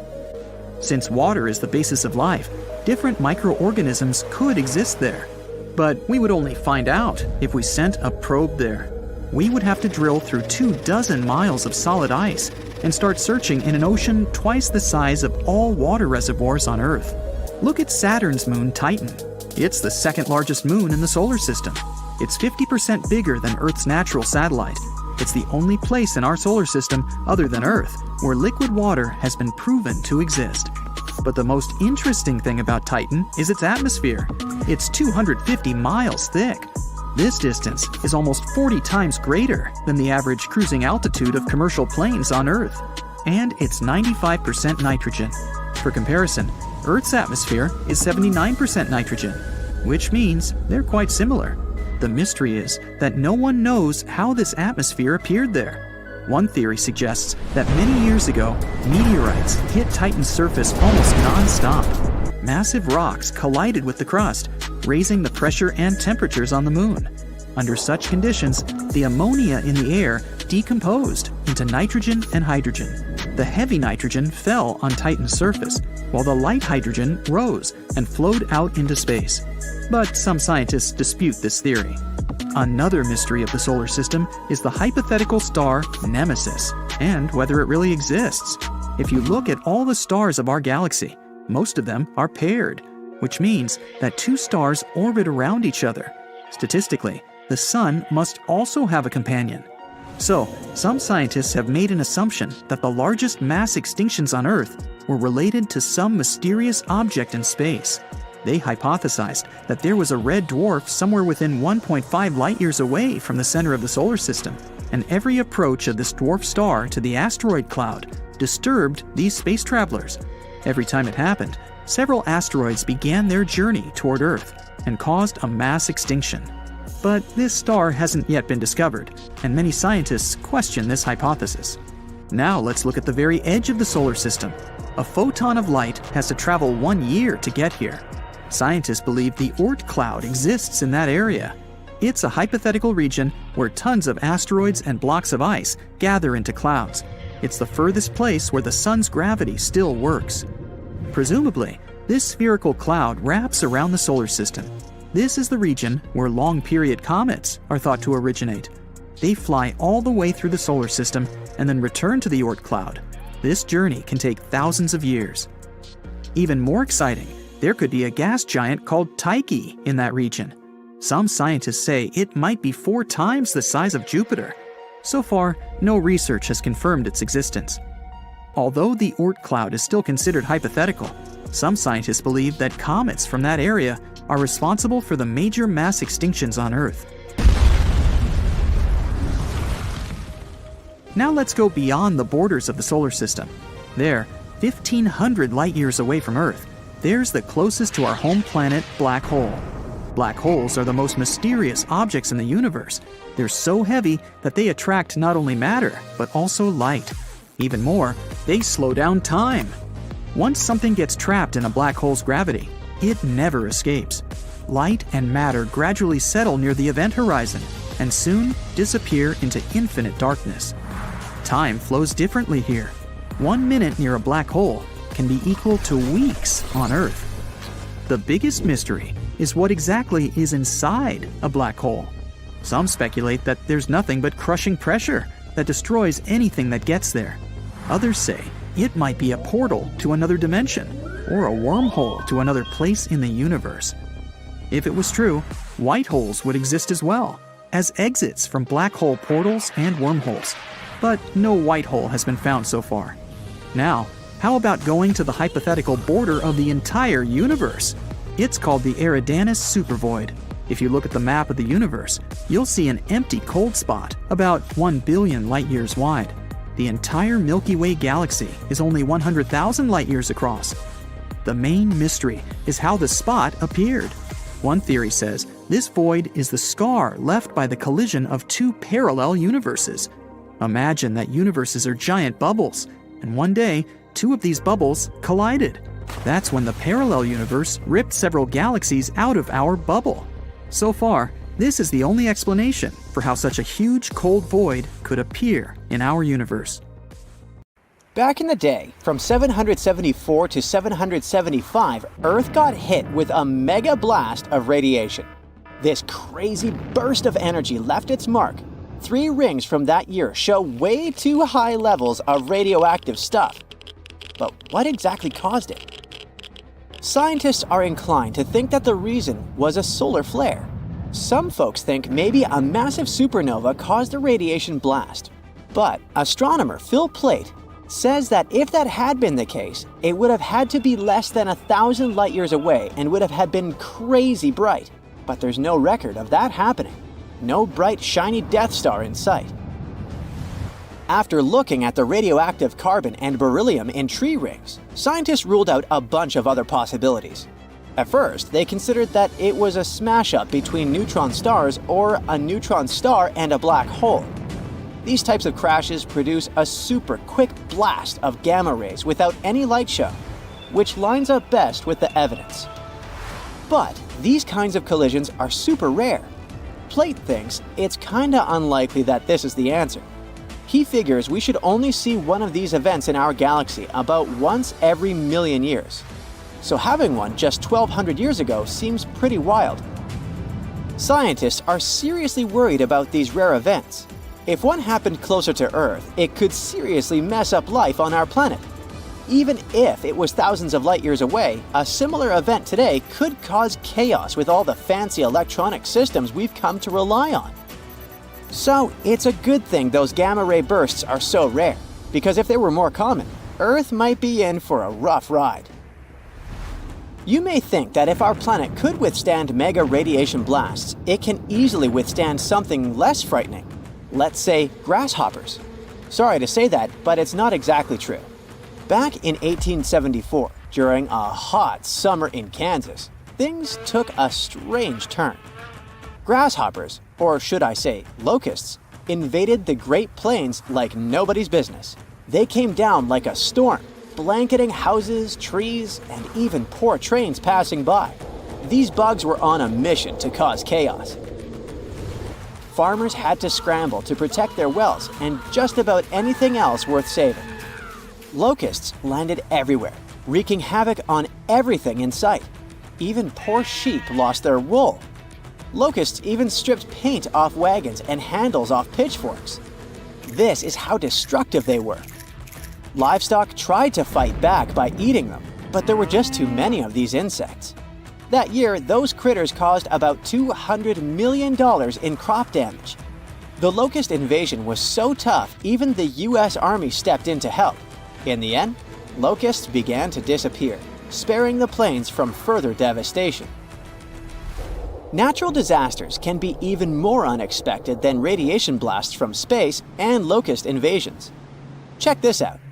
Back in June 2017, a reindeer herder up in northwest Siberia was minding their own business when they suddenly heard a crazy loud blast and saw smoke shooting up from the ground.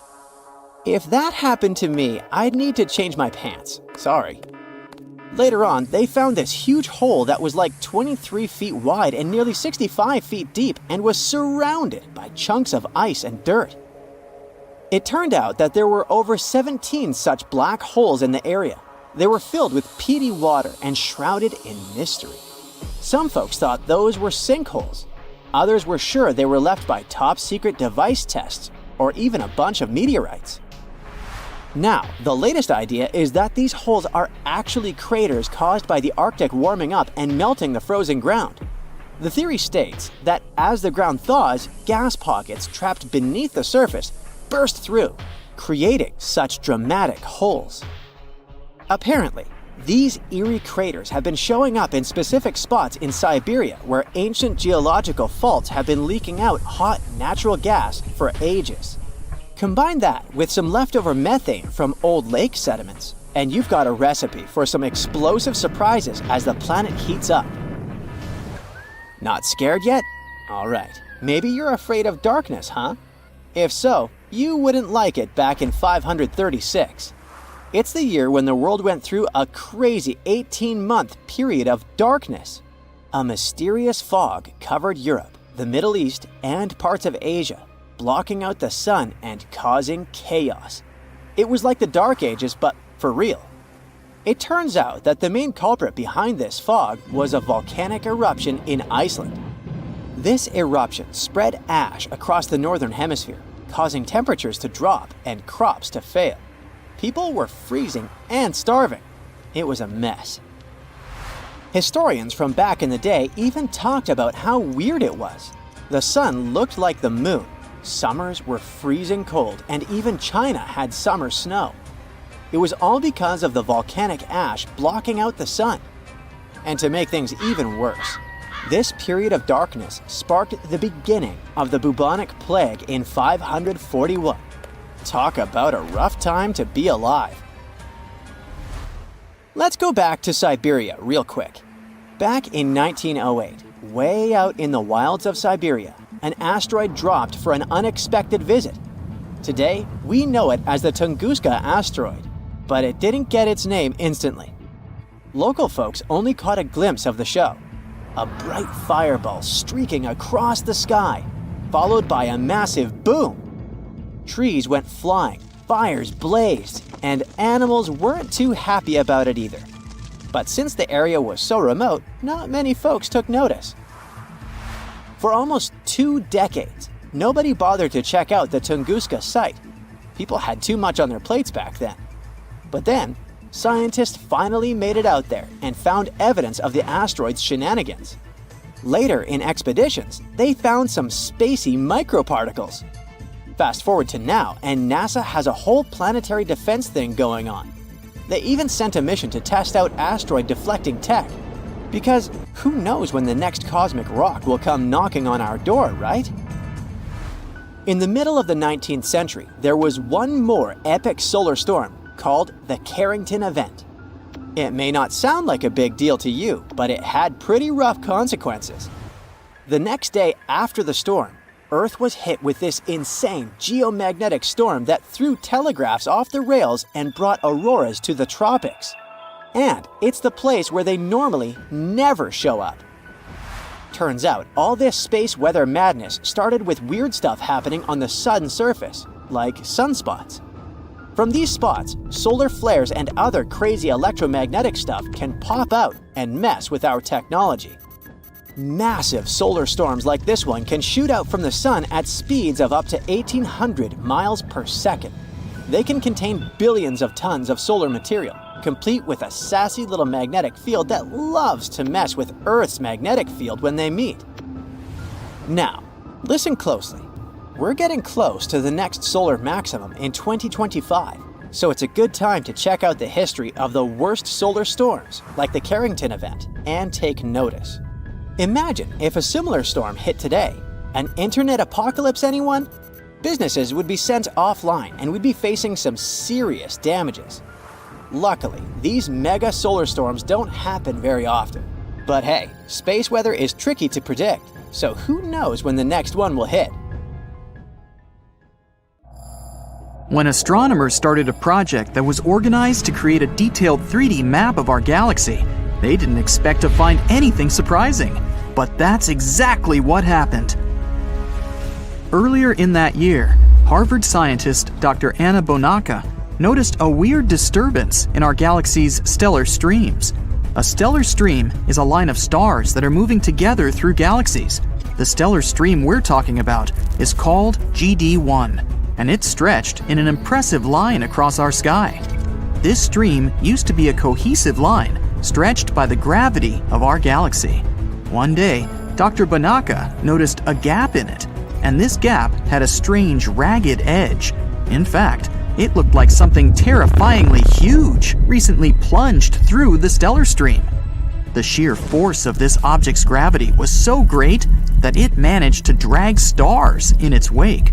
The most shocking thing was that the telescopes simply failed to find the source of the damage. But then, what could this unseen bullet be? One theory suggests that the intruder is a stray star. But, according to Dr. Bonacca, the hole is way bigger than any existing star. It'd have to be 1,000,000 times more massive than our sun. Okay, so what if the hole in the Milky Way was torn by a supermassive black hole, like the one that dwells in the center of our galaxy? If these two black holes got too close, they wouldn't be able to escape each other's gravity. A collision might be inevitable. Then the stronger of the two holes would consume the weaker one, and one huge, super mighty black hole would appear. But people have yet to witness a collision of black holes. Plus, scientists can't predict the consequences of such a merge, even though they've simulated it on powerful computers. The only obvious fact is that it would produce incredible amounts of energy. Huge ripples would travel through the entire universe, bound to hit our planet eventually.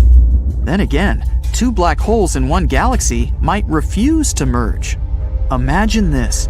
A supermassive black hole, hundreds of millions of times the mass of the Sun, is spinning in the center of the Milky Way at a phenomenal speed. Another spinning black hole approaches ours. What do you think will happen? Right, one of the holes, most likely the intruder, will get kicked out and sent hurtling away like a frisbee flying through space. And who can guarantee that it wouldn't head toward the Earth? Luckily for us, there aren't any supermassive black holes in the vicinity, so this theory fails to explain the mysterious bullet hole phenomenon. Dr. Bonacca still doesn't rule out the possibility that the intruder is some kind of luminous, star-like object. After tearing a hole in the Milky Way, it could be hiding somewhere in the galaxy. But again, it seems highly unlikely because of the object's huge size. I mean, we're talking 30 to 65 light-years across. In any case, it's hard to predict where it would have ended up if it were a luminous object. The intruder could have been moving at an incredibly high speed and wouldn't have to be very massive to tear a hole in the stellar stream. Or it could have been moving more slowly, but be very heavy. But the astronomers don't know which option it was. That's why it's next to impossible to predict where it ended up. Oh, fasten your seatbelts. We're setting course for the most bizarre places in our universe, and you'll see the most mysterious phenomena few people have ever seen before. Recently, astronomers have discovered that the supermassive black hole at the center of our home Milky Way galaxy might be leaking. Why is it a significant change? Because it might mean that this black hole, called Sagittarius A star, whose mass is 4.1 million times the mass of our Sun, isn't a sleeping giant as previously thought. It might still be active. And the leakage, recorded by scientists, may be the hole hiccuping while swallowing clouds of gas.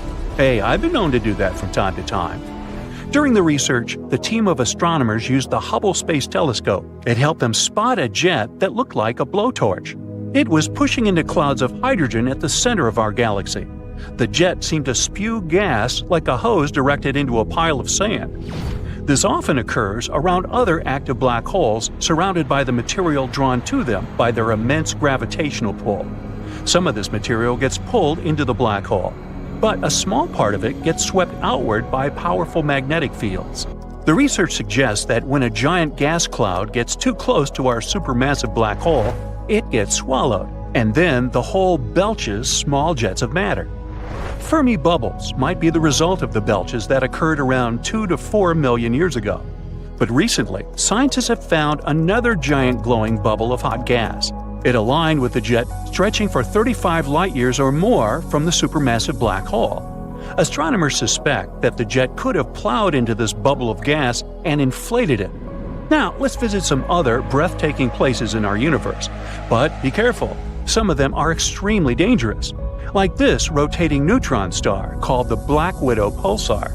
Just like its spider namesake, it's munching on its partner, a lightweight brown dwarf star. The more material this pulsar consumes, the more slowly it spins. The energy the neutron star is losing in the process causes the companion star to dwindle. If it does exist, nuclear pasta is the strongest material in the entire universe. Formed from the leftovers of extinguished stars, this substance gets squeezed into spaghetti-like tangles of material. It can break, but only if you apply 10 billion times the pressure needed to shatter steel. How about visiting a planet where it rains glass? Nah, I'd rather not. You see, this bright blue exoplanet looks peaceful and slightly familiar. Don't you think it slightly resembles Earth? But this pretty appearance hides the planet's terrifying nature. The winds blow at 5,400 miles per hour on its surface. That's 7 times the speed of sound. But that's not the worst. It rains glass sideways in this scorching hot alien world. Solar tsunamis are a solar phenomenon dubbed Terminator events. These tsunamis take place at the sun's equator. Disastrous magnetic field collisions seem to cause ginormous twin tsunamis of plasma. These tsunamis tear across the star's surface, moving at a speed of 1,000 feet per second. They can last for weeks at a time and happen every decade or so. Now look at this space body. Its nickname is Electric Hyperion. This Saturn's moon is one of the most bizarre-looking moons in the solar system, but its appearance isn't the strangest thing about it. This pumice stone-like rock, pockmarked with countless craters, is also charged with static electricity, and it's flowing out into space. Look at this, a rogue planet with auroras. Lost in space and drifting through galaxies, rogue planets were once flung away from their parent stars. But one of them, 200 light-years away from Earth, is different from the rest. It's a planet-sized object with a magnetic field 200 times stronger than that of Jupiter. This field is so powerful that it generates flashing auroras in the planet's atmosphere. Be sure to stay away from black holes. Do I really need to warn you? Yep, they're some of the most perilous objects in the universe. But how about mini black holes? Unlike their massive siblings, hypothetical mini black holes could be really tiny, not bigger than an atom. Even so, just one minuscule thing would have the mass of 1,000 sedans. One theory claims that tons of micro black holes could have been created right after the Big Bang and the beginning of the universe. Some scientists even go as far as to say that a couple of mini black holes pass through our planet every day. Ooh, I'll bet you like our next stop, a burning ice planet. Faraway Neptune-sized exoplanet Gliese 436b is a paradox. It's made of scorching hot ice. The planet completes one full orbit around the red dwarf Gliese 436 in just 2 days. It means it's traveling remarkably close to its parent star. That might be the reason the planet's temperatures rarely drop below 800 degrees Fahrenheit. But the strangest thing? The planet hosts huge volumes of water ice known as Ice X, which remains solid despite blistering temperatures. Now, if you love jewelry, this next world is for you – a diamond planet. About 4,000 light-years away from Earth, there's a planet that seems to be one enormous diamond. The planet is denser than any other discovered so far and consists mostly of carbon. It's so dense that astronomers think this carbon might be crystalline. This in turn might mean that at least some part of the planet is diamond. Moons orbiting other moons might exist, or they might not. Astronomers haven't agreed on this one yet. Planets orbit stars, and moons orbit planets. But then, why can't there be moons, also known as submoons, moonettes, and moons? It actually sounds like one of those flowery Hawaiian dresses, moo-moos. But alas, no. Researchers claim that moons could exist, but the host moon has to be massive enough, the moon small enough, and there must be a wide gulf between these moons and the host planet. Now, I'll take you to the living fossil galaxy. DG-SAT-1 is as big as the Milky Way, but it's nearly invisible because its stars are spread out incredibly thinly. But what makes the galaxy unique is that it's sitting all alone, unlike other galaxies of this kind. Those are usually found in clusters. It can mean that DG-SAT-1 was formed in a different era, probably a mere 1 billion years after the Big Bang. If it's true, this galaxy is a real living fossil. Now, you won't be able to see the next space phenomenon, all because people can't see infrared light. And the phenomenon I'm talking about is an infrared stream from space. Ooh. Neutron stars are ultra-dense collapsed cores of giant stars. They usually emit X-rays or radio waves. But in 2018, astronomers discovered a weird stream of infrared light. It seemed to be coming from a neutron star 800 light-years away from our planet. This signal was probably generated by a disk of dust surrounding the star, but this theory hasn't been proven yet. Behind the orbit of Neptune lies the mysterious Kuiper Belt, filled with massive icy objects. The most curious thing about this space formation, though, is that scientists fail to explain the pattern of its movement. The only explanation they have is that Neptune might be hiding from our sight a ginormous planet. This hypothetical planet has already got the name Planet 9, and all we have to do is wait until its existence is confirmed, or not. Let's visit our star, but we need to be careful not to come too close, because the Sun's atmosphere is hotter than the surface of the star.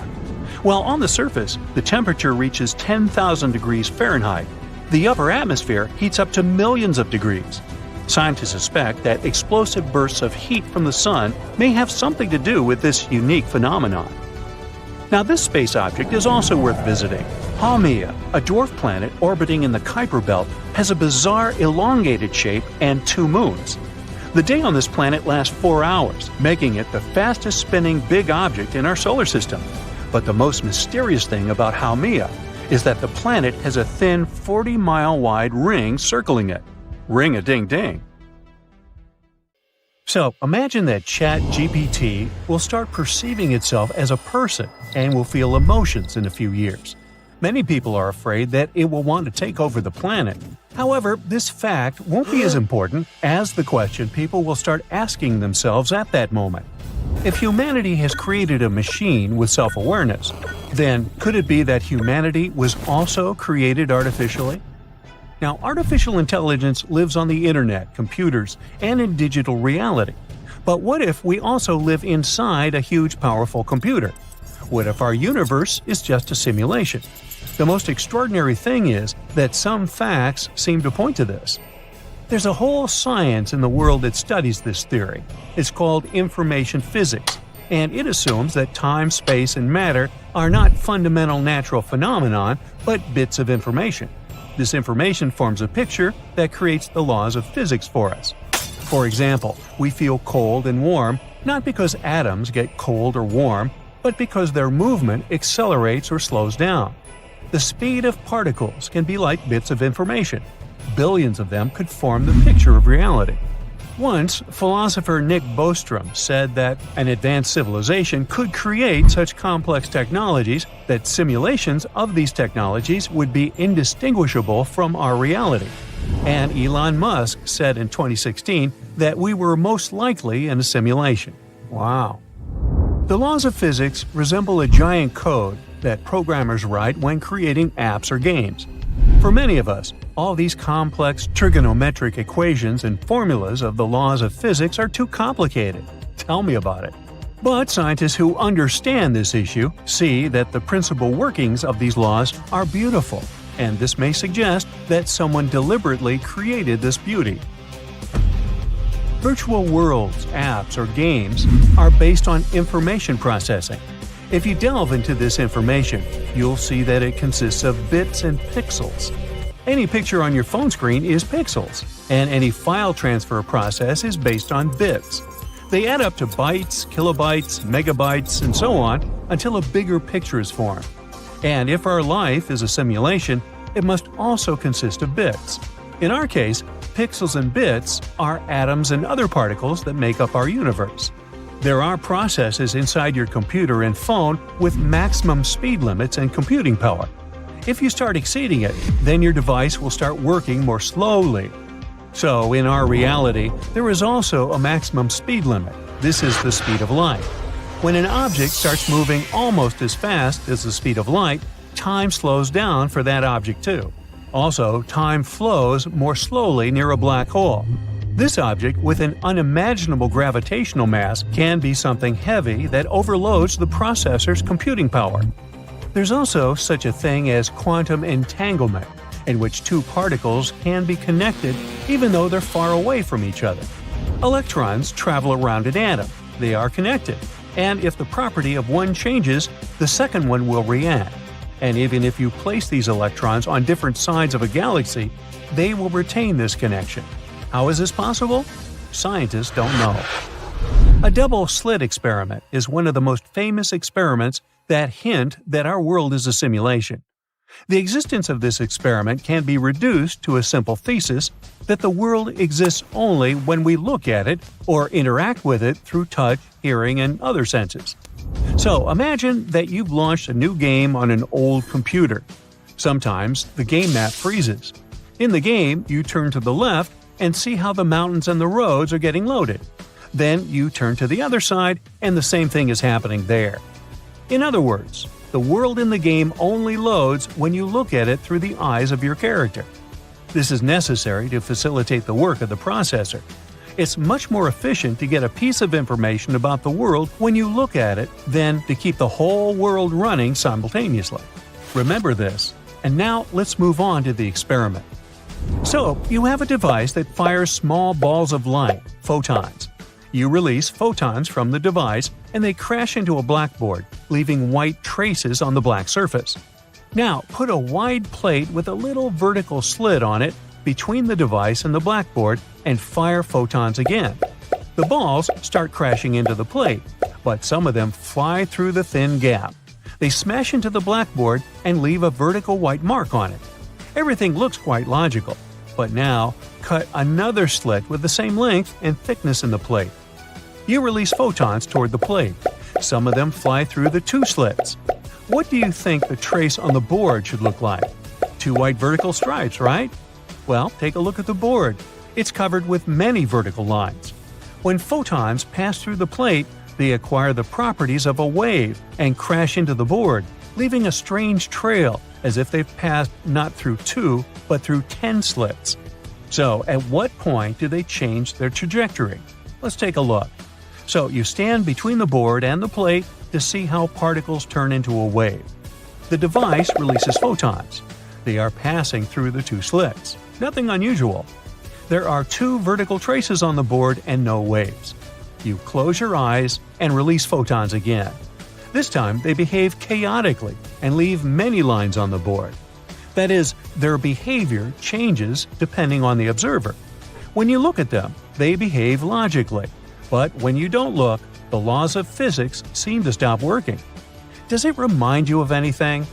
It's like you're playing a game and looking at the world around you, which is loading. But if you don't look, the world stops working. Scientists still don't have a clear explanation of why particles behave differently when there's no observer. Hey, maybe they're shy. And this is not the only mystery. In the world of quantum physics, many laws of nature don't work. This is a science that gets more questions than answers every year. If we imagine our universe as a large hologram, then quantum physics would be its program code. What if people someday understand this code and learn to change it? This would allow us to transform space, time, and matter. The whole reality could be rewritten. Does the code say that material objects can't exceed the speed of light? We would rewrite it and make the speed limit 100 times higher. Does 1 hour last 60 minutes? What if you change one line of code and make 1 second as long as 1 year? A few software changes in the laws of physics would make it possible to turn snow into gold and the ocean into powdered sugar. The whole universe would turn into a vast playground. It seems cool at first glance, but people would probably lose control soon. The universe would be in chaos, and the beauty of our world is in the order that exists here. Now let's go back to artificial intelligence. Suppose its power reaches the level of the human brain, and it will become aware of itself. In that case, it won't come as a shock to it because it will most likely know the history of its appearance and stages. But how will we react if people discover they are a computer program? A computer program is too simple a word. A human is a complex, intelligent, multifunctional organism that experiences emotions, contemplates beauty, has abstract thinking, and much more. The term creation is more appropriate here. It won't matter if we were created artificially because our creation will still be beautiful and complex. Besides, remember that good video games or apps can be made only if developers love their creations.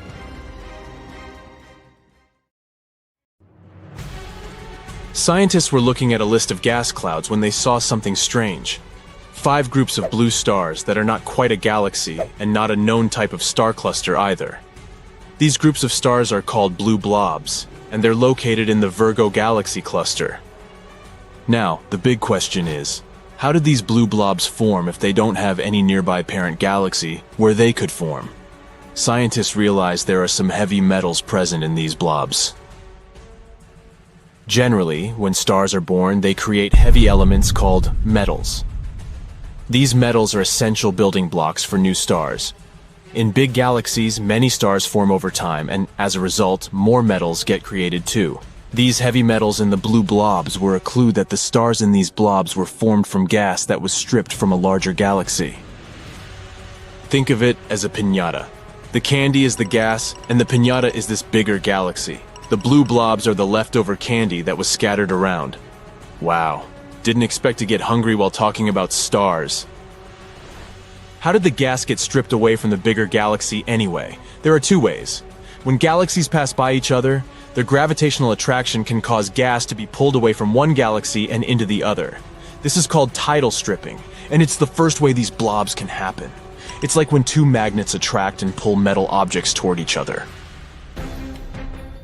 Another way is ram pressure.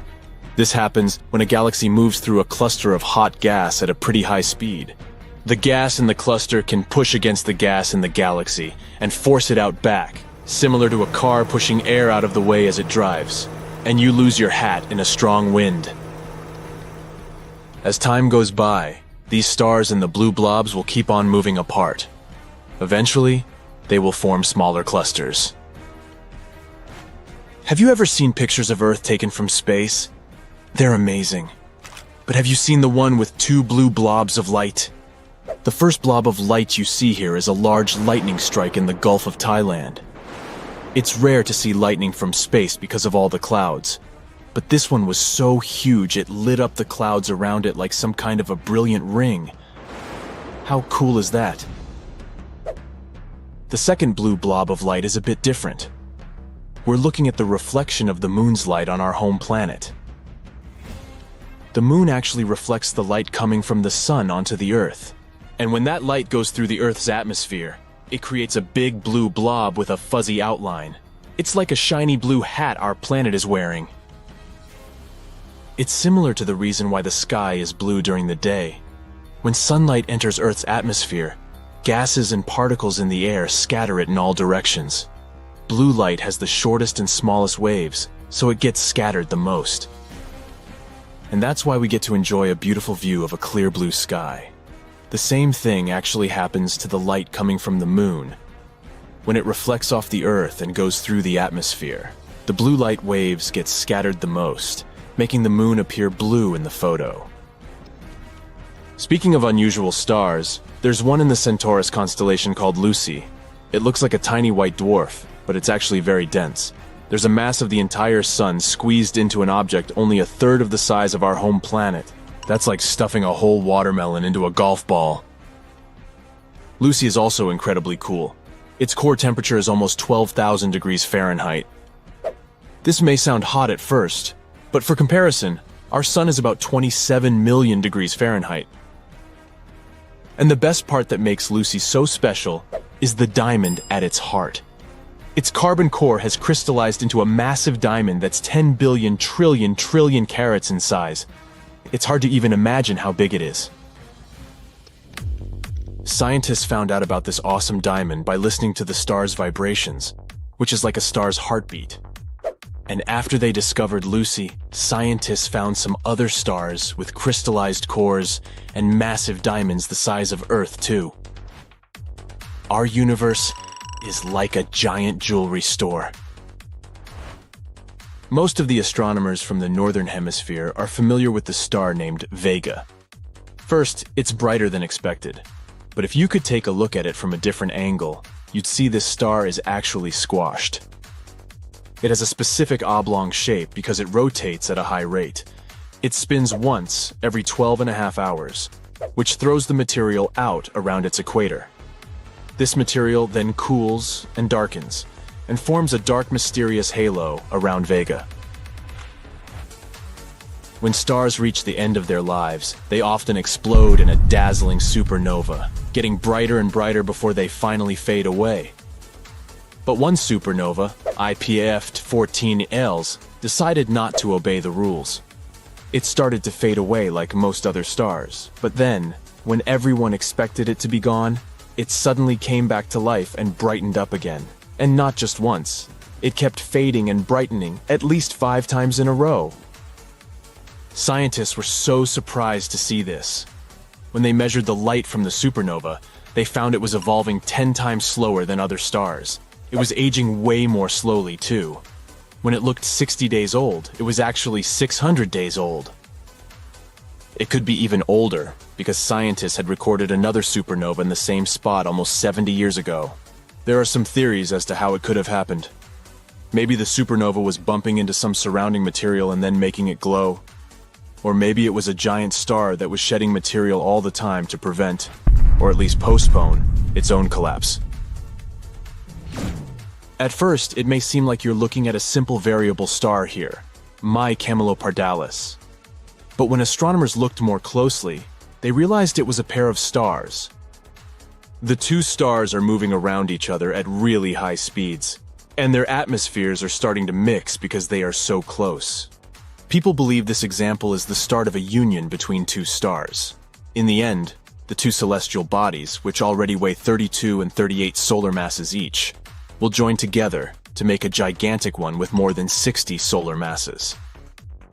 Scientists have thought for a long time that this is how super big stars form. They've never really seen it happen. The universe is 13.8 billion years old. And from what we can see, one mysterious star, HD 1140283, could be 14.4 billion years old. Something's not right here. This star has all the chemical signs of a second-generation star, which is a star that formed from gas and dust after the first generation of stars exploded.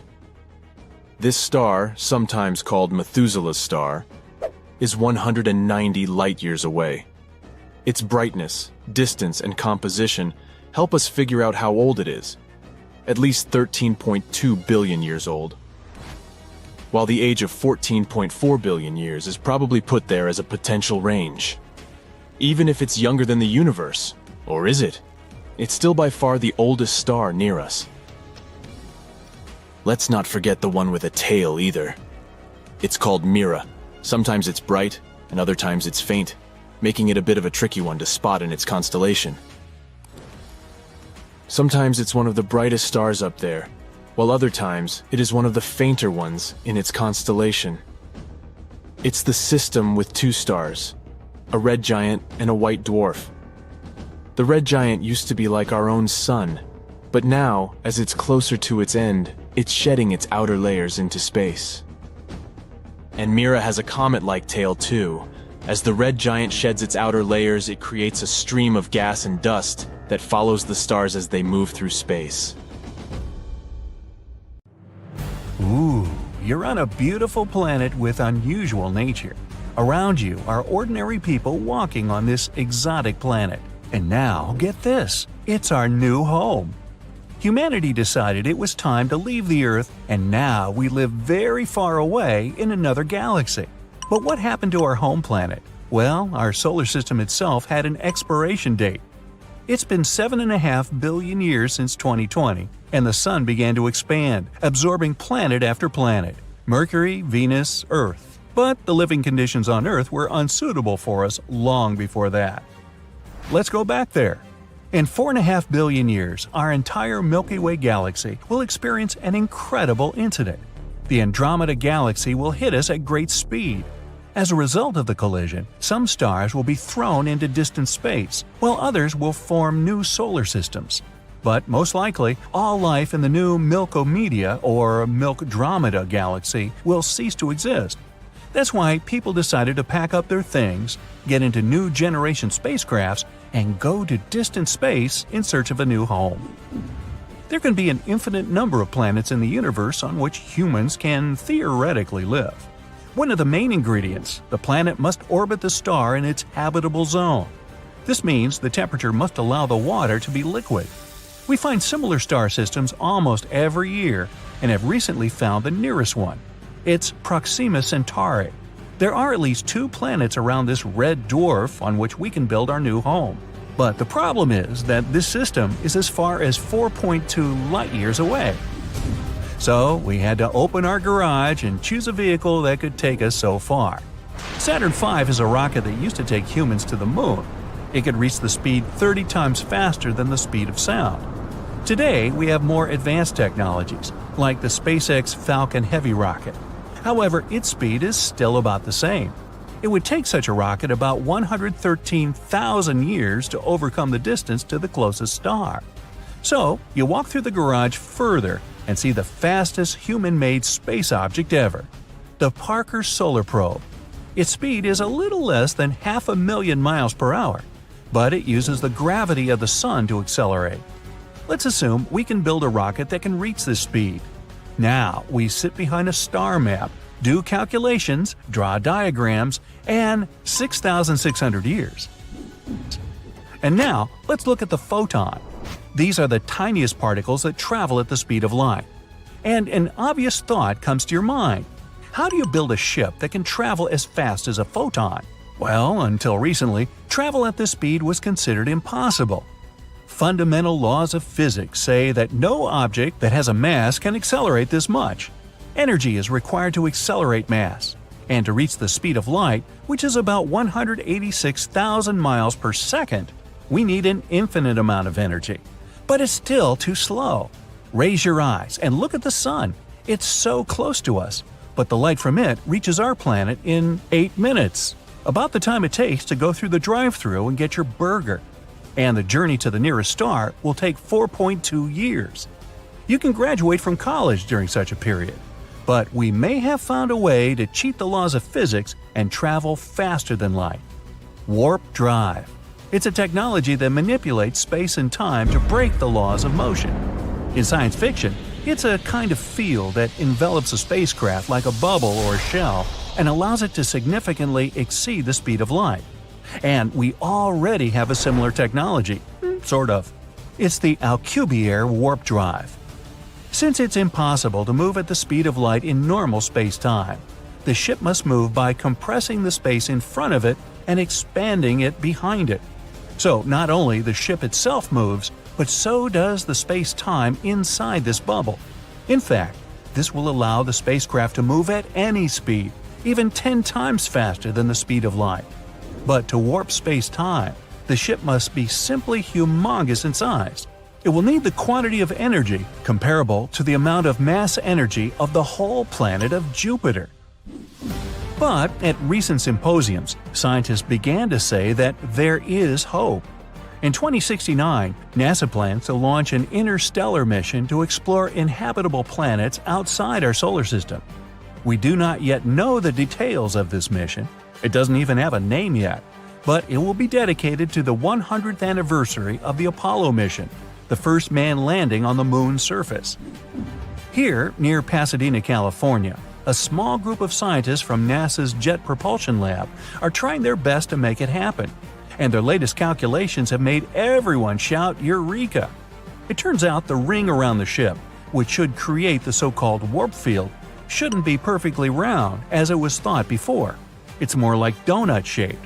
This will greatly simplify the design and construction. And the best part, to test this technology, a spacecraft the size of Voyager 1 probe will suffice. Researchers are now aiming to reach at least 10% of the speed of light and launch the probe to Alpha Centauri. In this case, to overcome the distance of 4.4 light-years, the probe will need about 44 years. For comparison, the Voyager 1 mission was launched on September 5, 1977. In 43 years, it's traveled about 14 billion miles and is the most remote human-made object. It's also the loneliest one in the universe. It has long since left the boundaries of our solar system and is moving further into outer space. But rest assured, scientists have a couple more ideas in their secret laboratories. There are rumors now that they know how to reach the speed of light. The Space Association is considering launching small drones powered by lasers. Nuclear force, as well as collisions of matter and antimatter, can give enough energy to accelerate an object to the speed of light too. But their colleagues in a nearby laboratory are working hard to implement another technology, ion propulsion. It uses gas particles accelerated by the electric field. Simply put, your regular rocket is a daredevil on the road. He pulls the throttle to the max and burns an incredible amount of fuel to accelerate to the speed he needs. But ion propulsion is a careful old lady driving. She slowly presses the gas pedal and accelerates. On the scale of space, the old lady will have more efficiency and will be able to drive much further than the daring young man.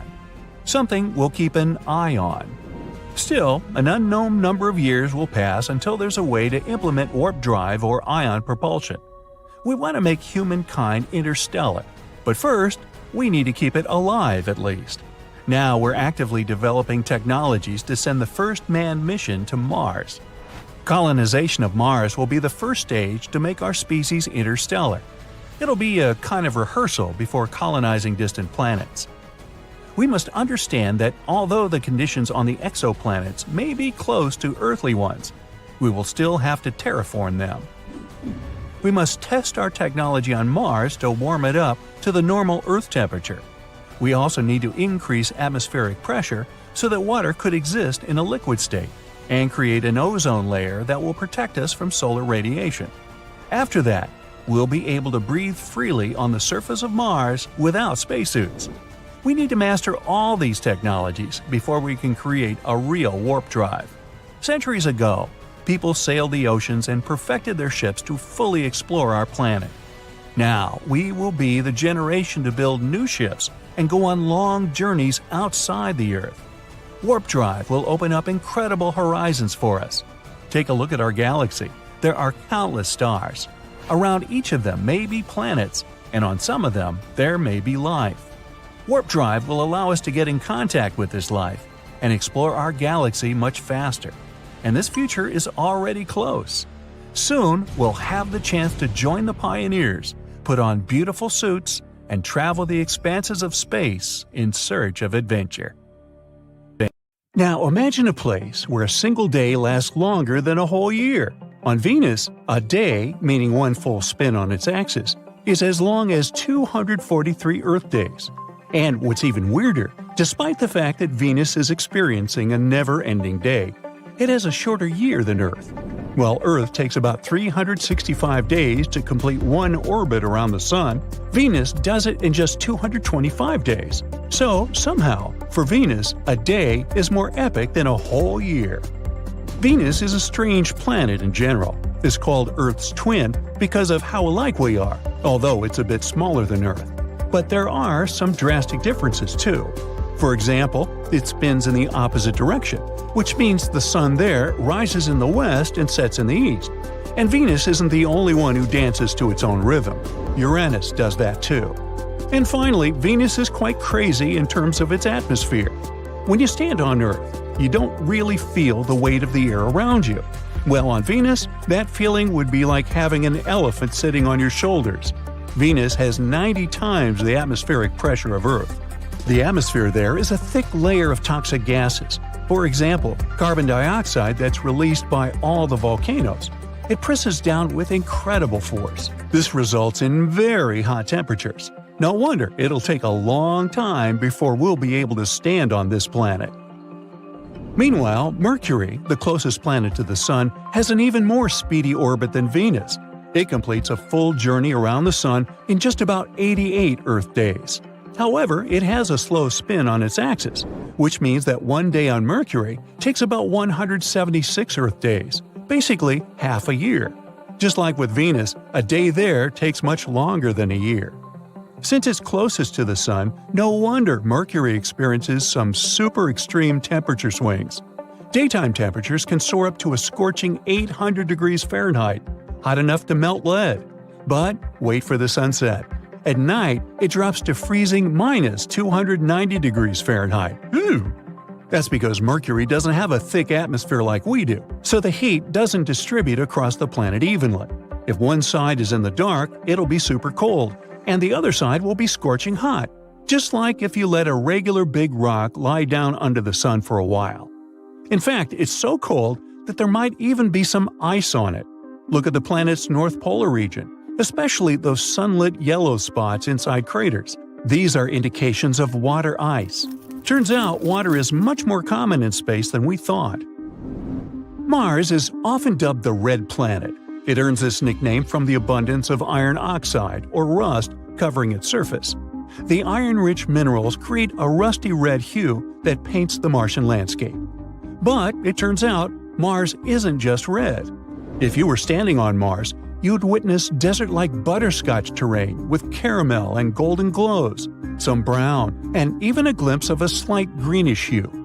Mars also has the biggest mountain in the entire solar system, Olympus Mons, standing at a staggering height of about 13.6 miles tall. It's even taller than Mount Everest. It was formed by the volcanic eruption yielding low-viscosity lava, creating a shield-like structure. Since Mars is covered in sand, it's also famous for its crazy dust storms. But it turns out they're even more insane than we thought. These storms can last for months. While they might present challenges for future human missions, they also contribute to the planet's mesmerizing appearance when observed from afar. And not only storms, but even its own Mars quakes. Also known as seismic tremors, they were first detected by NASA in 2019. Unlike earthquakes that are often triggered by tectonic plate movements, Martian quakes are thought to result from the cooling and contracting of the planet's interior. It's interesting how similar, yet how different the planets are. Saturn's iconic rings might hold a secret link to Earth's ancient past. The rings are composed mainly of ice particles and debris and are estimated to be relatively young in space terms, perhaps just a few 100 million years old. Now, there are some theories that propose that they were born after some catastrophic event. For example, the collision of two large moons or the breakup of a comet. What's interesting is that this timeline coincides with the age of the dinosaurs' demise on Earth. Could there be a connection? Who knows? By the way, while Saturn takes the crown for its rings, it's not the only planet in our solar system sporting them. Jupiter, Uranus, and Neptune all have their own set of rings, although they might not be as visible and cool as Saturn's. However, there's something where Saturn truly stands out: the magnificent hexagon at its North Pole. It's a colossal six-sided figure. Each side of this incredible structure measures around 9,000 miles long, which is 1,200 miles longer than the Earth's diameter. Scientists aren't sure how it was formed or why. They think it might be due to varying wind speeds, or maybe it's shaped by a localized, slow, meandering jet stream. So far, it remains another of Saturn's mysteries. Much like Saturn's hexagon, Jupiter also has its own weird spot. It's called the Great Red Spot. This is a storm that's been raging for at least 350 years and is larger than Earth itself. Despite its name, the spot's coloration has varied over the years, ranging from brick red to pale salmon. Scientists continue to study this enduring storm, unlocking the mysteries of its persistence and ever-changing hues. Meteorologically, the Great Red Spot is a powerhouse. It generates enormous pressure in Jupiter's southern hemisphere. Meanwhile, Jupiter itself is a powerhouse when it comes to magnetic fields. Its magnetic influence is colossal.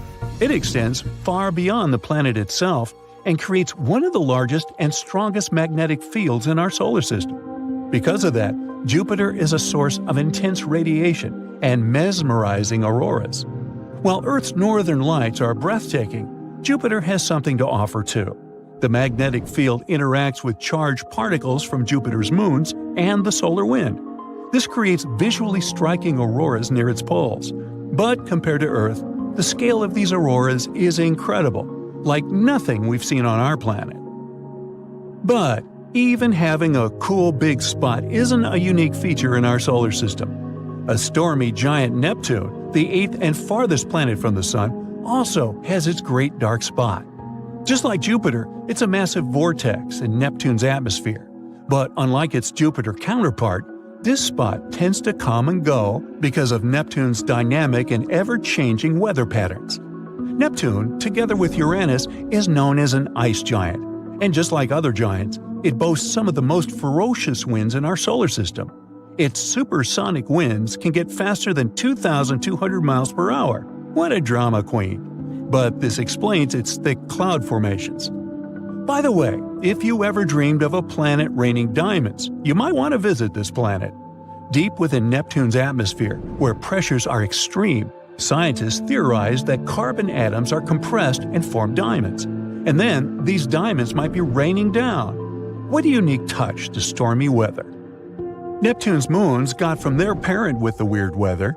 For example, its largest moon, Triton, has a touch of cryovolcanism. Instead of spewing molten rock like Earth's volcanoes, Triton's cryovolcanoes erupt with a mix of water, ammonia, and nitrogen.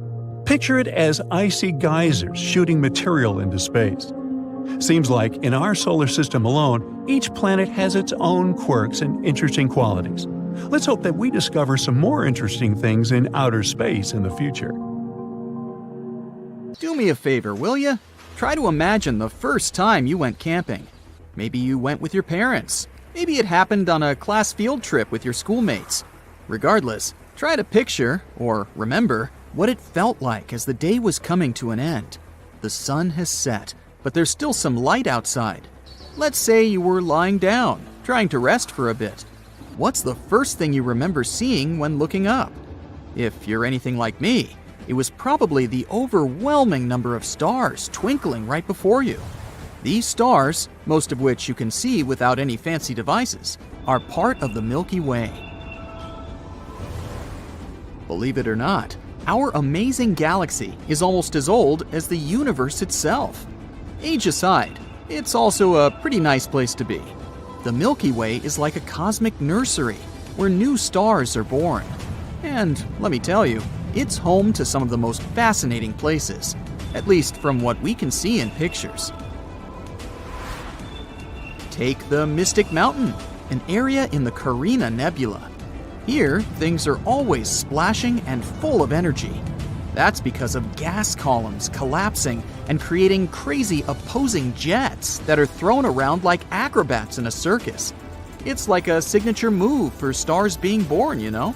And if you take a look at this awesome picture, you'll see the elements putting on a colorful show. Blue represents oxygen, green is for hydrogen and nitrogen, and red is the sizzling sulfur. Ready for our next stop on our ride through the Milky Way? Check out these huge, twisted clouds of interstellar dust and gas hanging out in the center of M16, also known as the Eagle Nebula. We've got ourselves the super cool Pillars of Creation, which are like towering columns where brand new stars like to hide and chill. Now, I know this ain't the first time the Hubble telescopes captured this epic sight, but trust me, this is the most mind-blowingly detailed image yet. The pillars are getting showered with crazy hot ultraviolet light from a bunch of young stars hanging just outside the frame. These stellar superstars are actually causing the towers of dust and gas to gradually get worn away by their gusty winds. Brace yourself for the numbers, too. These pillars of creation stretch out for about 4 to 5 light years.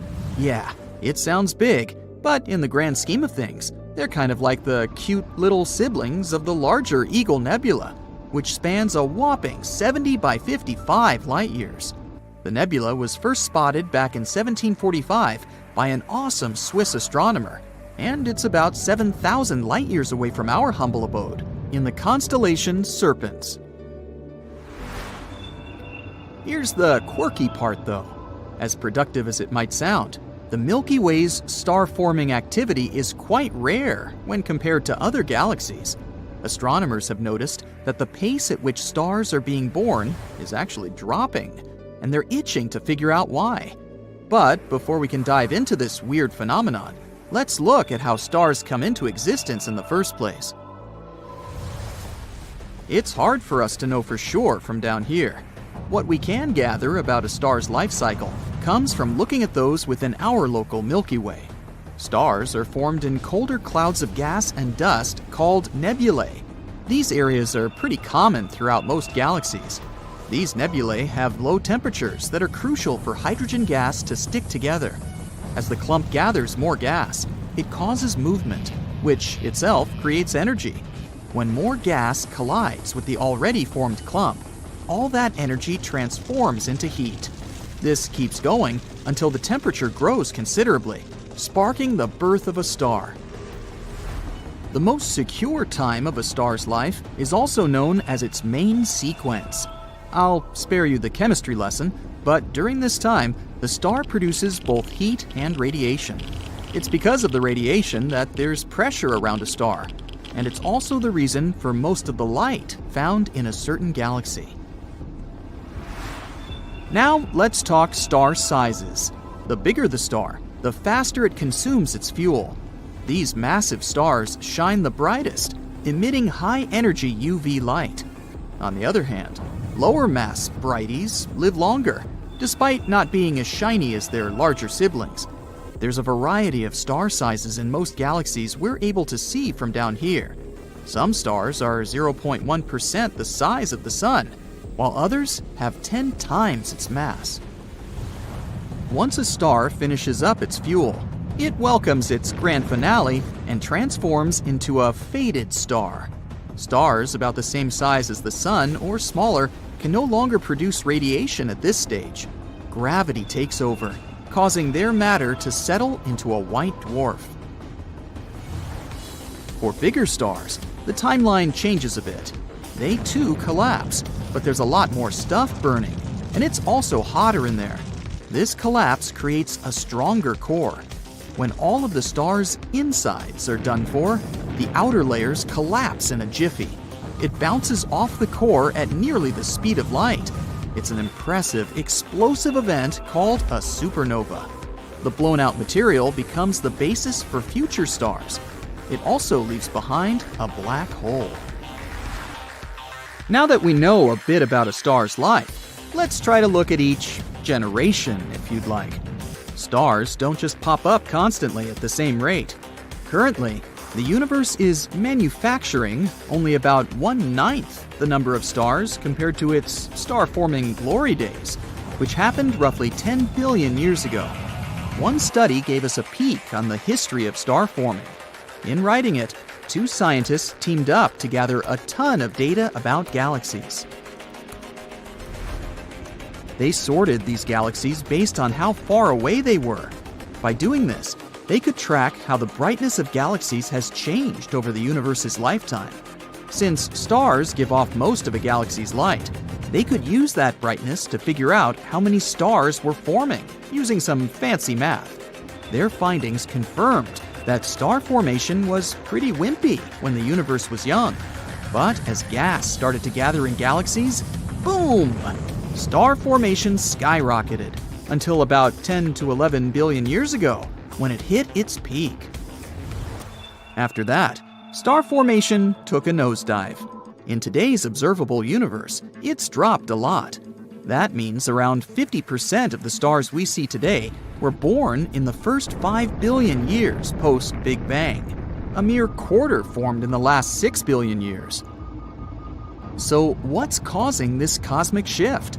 Well, scientists think it's all about that cold gas that stars need when they're born. When galaxies form, the gas gets concentrated inside, leading to a star formation extravaganza. But then, the gas is used up quickly as stars doze off.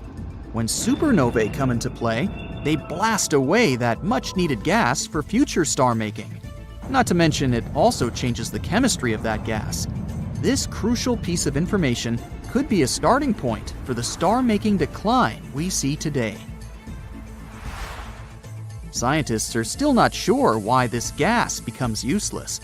Galaxies are also pretty complex to begin with. There are all sorts of forces involved in maintaining their balance. For instance, when a supernova goes boom, the shock waves can sometimes cause turbulence and clumping of the gas, sparking the birth of new stars. But if the supernova is too wild, it can blast that same gas right out of the galaxy.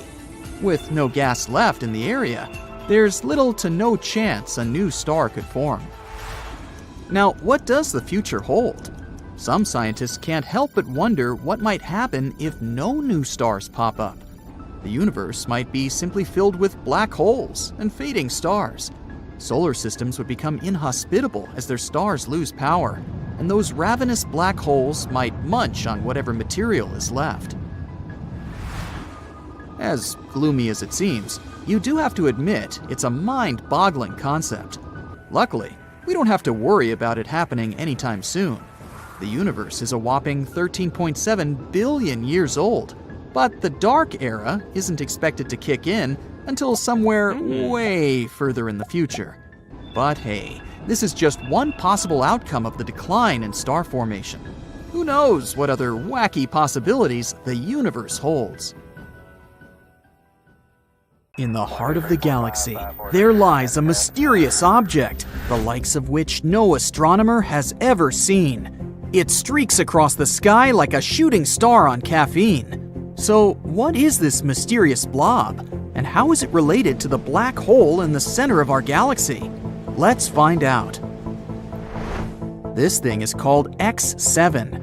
It's the mysterious blob that's been hanging around our galaxy's supermassive black hole for decades. Some even say it's been lurking around there for, like, hundreds of years. We know a few things about X7. For example, it weighs around 50 times as much as Earth. It may sound like a lot if you're an Earthling, but in space, that's like a tiny drop in the ocean. X7 is also moving pretty fast, at speeds of up to 700 miles per second. That's faster than you trying to catch the last slice of pizza before your roommate gets to it. But what in the world is this thing? A magic star we've never seen before? An extraterrestrial spaceship? Well, there are some theories connected to the blob's future tragic fate. Unfortunately, X7's days are numbered. Right now, it's on a 170-year-long elliptical orbit around the supermassive black hole at the center of the Milky Way. But it's not going to make it that far. Each year, it's spiraling closer and closer to the black hole. In just a few years, it will become spaghettified. Yes, that's a real scientific term. And finally get sucked in, never to be seen again. There are supermassive black holes in the centers of all galaxies, including our very own Milky Way.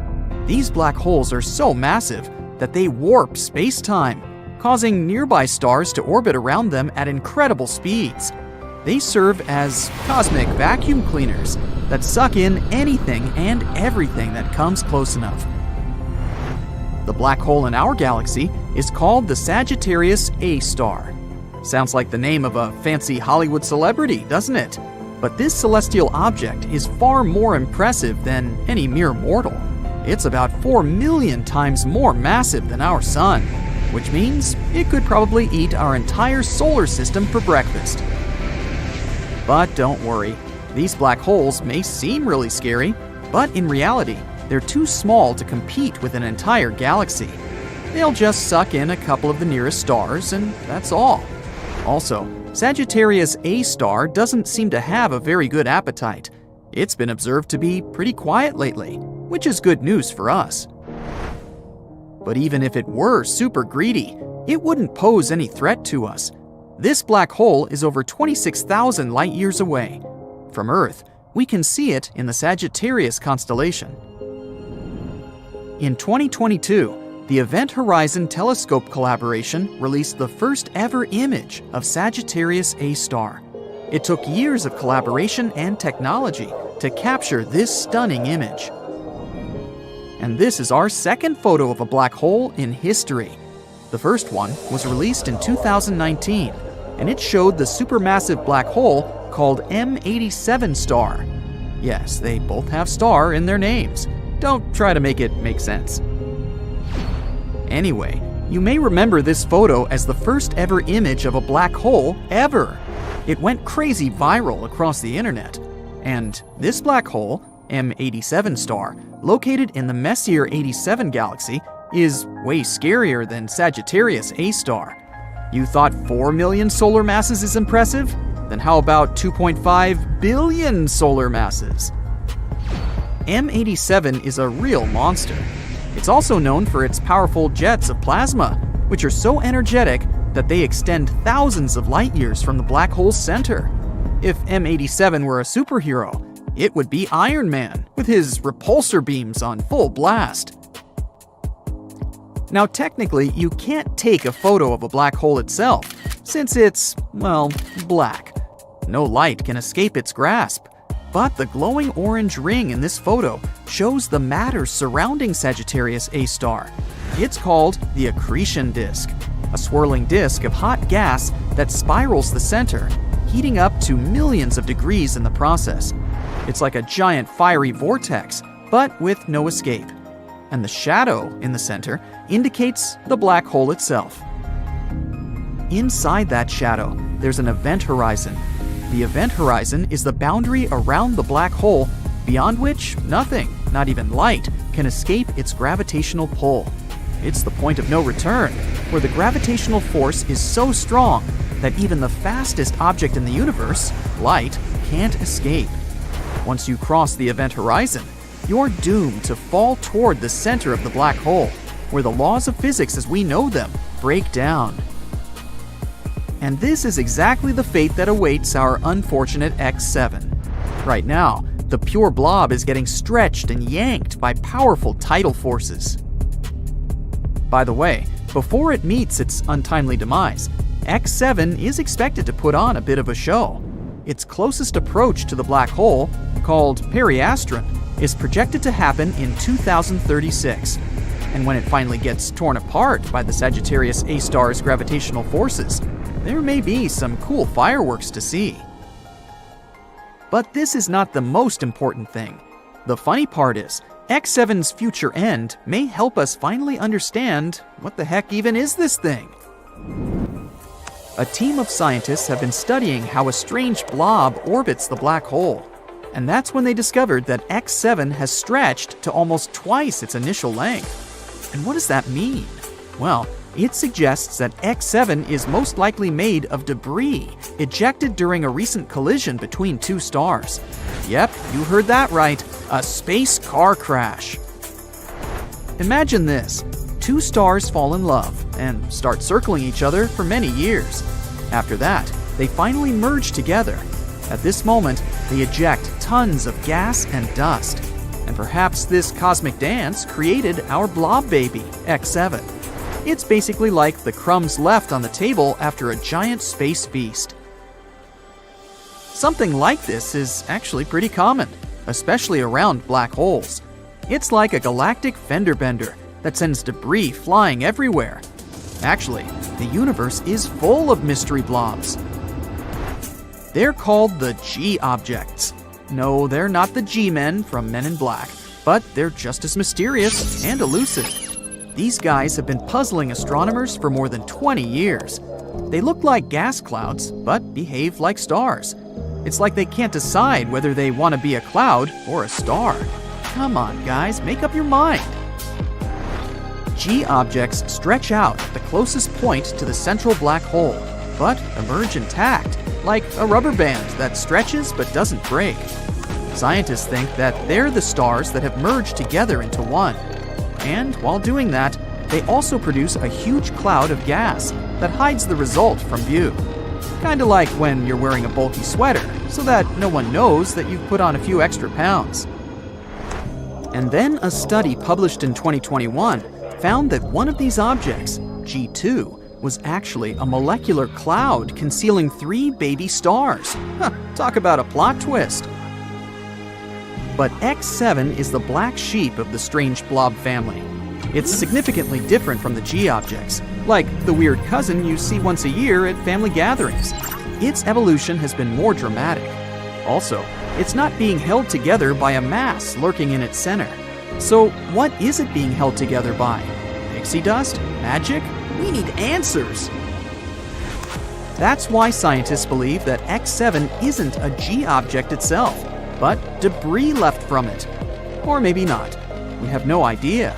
The possibilities are endless, and that's what makes astronomy so exciting. So let's keep our eyes on the skies and see what other strange objects are out there. Who knows? Maybe we'll discover another mystery blob, and this time it's going to be a spaceship. Now that would be awesome. We've discovered Kepler-22b, a small exoplanet in the Cygnus constellation. Seems like nothing important, right? But it's actually a big deal. This is the first planet located in the habitable zone that was found by the Kepler telescope. In other words, there may be water on this planet, and if there's water, there may be life. Kepler-22b can become our new potential home. So let's take a closer look at it. Actually, discovering new planets is not easy at all. Not all of them can be seen through our super cool telescopes, even the almighty Hubble. Sometimes, the stars are so small and dim that it's really hard to find them on a map. The same thing happened with Kepler-22. In such cases, scientists have to use a special method. First, they take a bunch of photos of the star in different periods of time. Then, they look at them and think, are there any dark dots on this star somewhere? And if they find one, that might be a planet. These photos actually help us to discover some very important stuff. Like, first of all, this planet exists. Secondly, here is its size, radius, and proximity to the star. And finally, will we be able to live there? Now we know that Kepler-22b is very similar to our planet and could potentially become a second Earth. It's also very close to us, only 635 light-years away. Yeah, it's about 3 quadrillion miles, but this is one of the closest options. Kepler-22, the star of Kepler-22b, is a yellow dwarf. It's very, very similar to our Sun. The same size, the same radius, even the age is almost the same, 4 billion years. The difference is only in luminosity. It's about 20% dimmer than the Sun. So, no matter how much you strain your eyes, you won't see this star in the night sky. The planet Kepler-22b is about 2.4 times larger than our Earth, and that's pretty good. More radius means more potential water and space to live. Although going from one city to another would take a while. It's scary to even imagine a 3-day-long plane flight. We don't know the exact mass of this planet, but scientists think it's bigger than Earth's. Actually, the mass of Kepler-22b can be up to 36 times greater than that of our planet. What does it mean? Vigorous gravity. If the planet is 36 times heavier than Earth, then gravity there will be about 6 times stronger. Can you barely lift 20 pounds of potatoes? Try 120. Not to mention that you yourself can become much heavier on that planet. You'll have to get incredibly pumped up just to walk there. You have to literally turn yourself into a bodybuilder just to get to work. The worst thing is that with such gravity, it'd be incredibly difficult for plants to survive there. They'd need at least a little freedom to rise up from the ground. And animals. Our dogs and cats would have to turn into little balls of muscle to survive there. But if this planet has its own animals or other inhabitants, we can roughly imagine what they may look like. They probably have a lot of legs to make moving easier. They aren't really tall, but they're very massive and extremely strong. Muscular giant spiders? Could be worse, I guess. The good news is that this is all unconfirmed information. If we're very lucky, and gravity there turns out to be just a bit stronger than Earth's, then, of course, it'll be much easier to live there. The next thing we know about Kepler-22b is that it's about 15% closer to its star than we are to the Sun. If Kepler-22b existed in our solar system, it would be located somewhere between Earth and Venus. Does that mean we're all going to burn? No, silly. As I mentioned before, the star Kepler-22 is pretty cold, just some 10,000 degrees Fahrenheit. And that's why we can assume that the temperatures on Kepler-22b will be about the same as we have on Earth. If the planet orbits its star the same way Earth orbits the Sun, which we don't actually know, Kepler-22b can rotate around its star on its side, like, for example, Uranus. What? Didn't you know Uranus is actually lying on its side? Also, look at its rings. Yes, Uranus also has rings, like Saturn, but they're vertical. The universe is truly a mysterious place. So, if Kepler-22b is really something like that, then the weather on the planet will be, to put it mildly, not very good. Incredibly cold winters will be regularly followed by hot summers. And, just like with tidally locked planets, we'd be able to live more or less comfortably only on the narrow piece of land between these two crazy sides. Let's hope that this is not the case and the planet rotates normally. But it's not all that bad. Studies show that there may be an ocean on Kepler-22b. You already know that water means life, but in this case, it's also a big plus because a planet covered by an ocean always has more stable temperatures. The water absorbs some of the heat and distributes it evenly across the planet. The hot parts cool down, and the icy ones warm up. By the way, that's exactly what happened to Earth billions of years ago. When our planet started getting its first little puddles, our beloved moon helped these puddles to spread all over the planet. Thanks to this, a burning horror that used to be our Earth turned into a cute little ball full of life. So, if Kepler-22b has water but no atmosphere, scientists think that the average temperature there could be around 12 degrees Fahrenheit.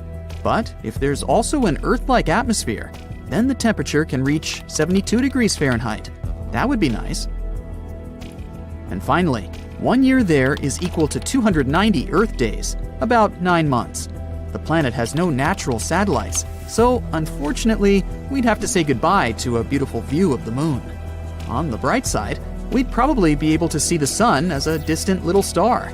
We could admire it in the night sky, remembering our home, while not hiding from giant spiders. And this is all that we know at the moment. Unfortunately, it's quite difficult to explore such planets, so there's a lot of very important data that we don't know. For example, what kind of planet is this anyway? Yep, we're missing the most important information about Kepler-22b. We don't know if it's a rocky planet or not. And if not, then all the previously mentioned information means nothing. It may turn out to be a gas planet, or a planet covered with gas but with a solid core, like Neptune, or a water world covered with a giant ocean. In this case, it better be a water planet.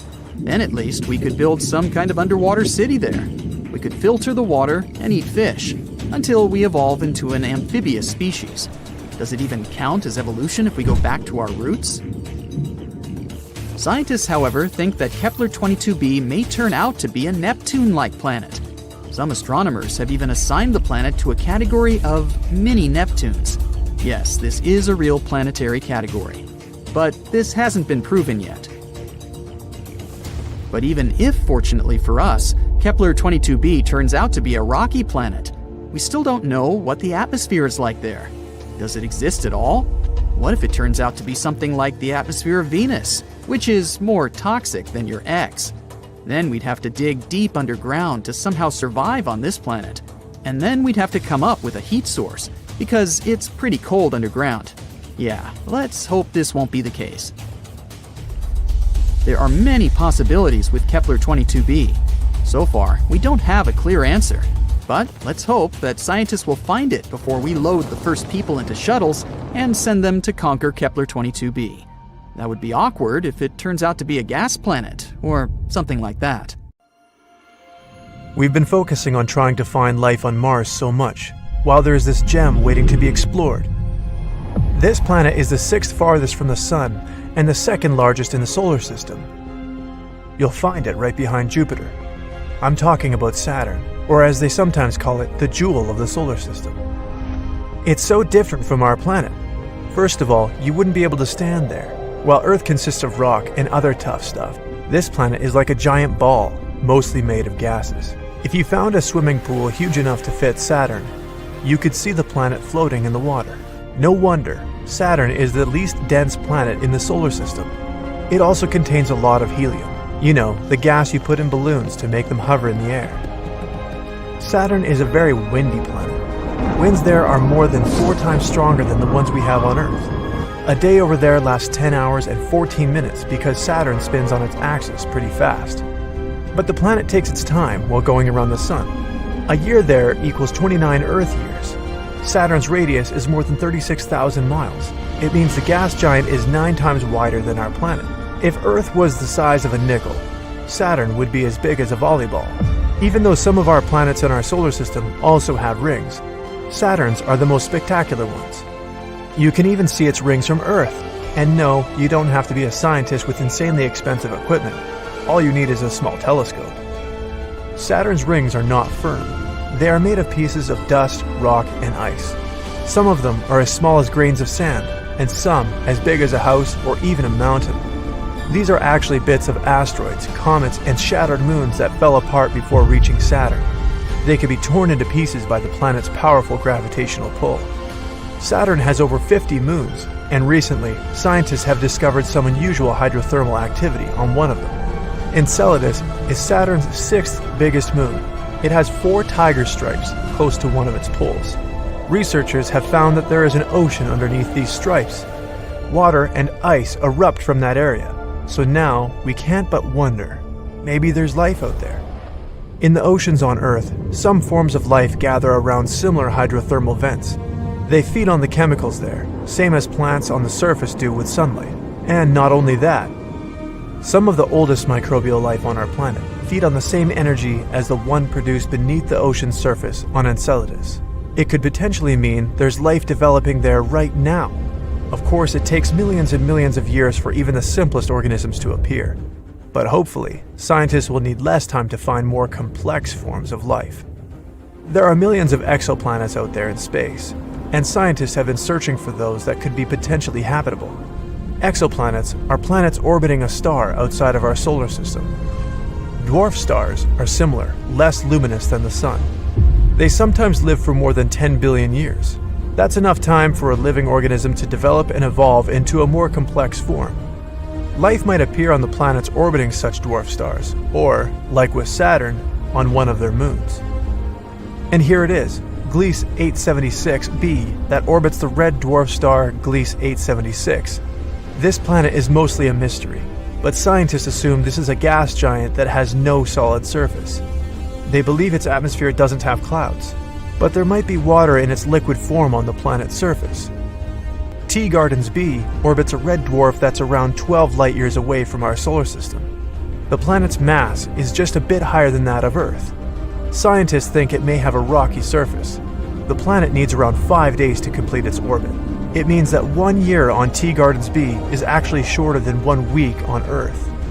Somewhere far, far away, there's another potentially habitable planet named Kepler 1638b. Okay, to be more precise, it's 3,000 light-years away from Earth in the constellation Cygnus. This planet is 4 times as heavy as Earth and twice as wide.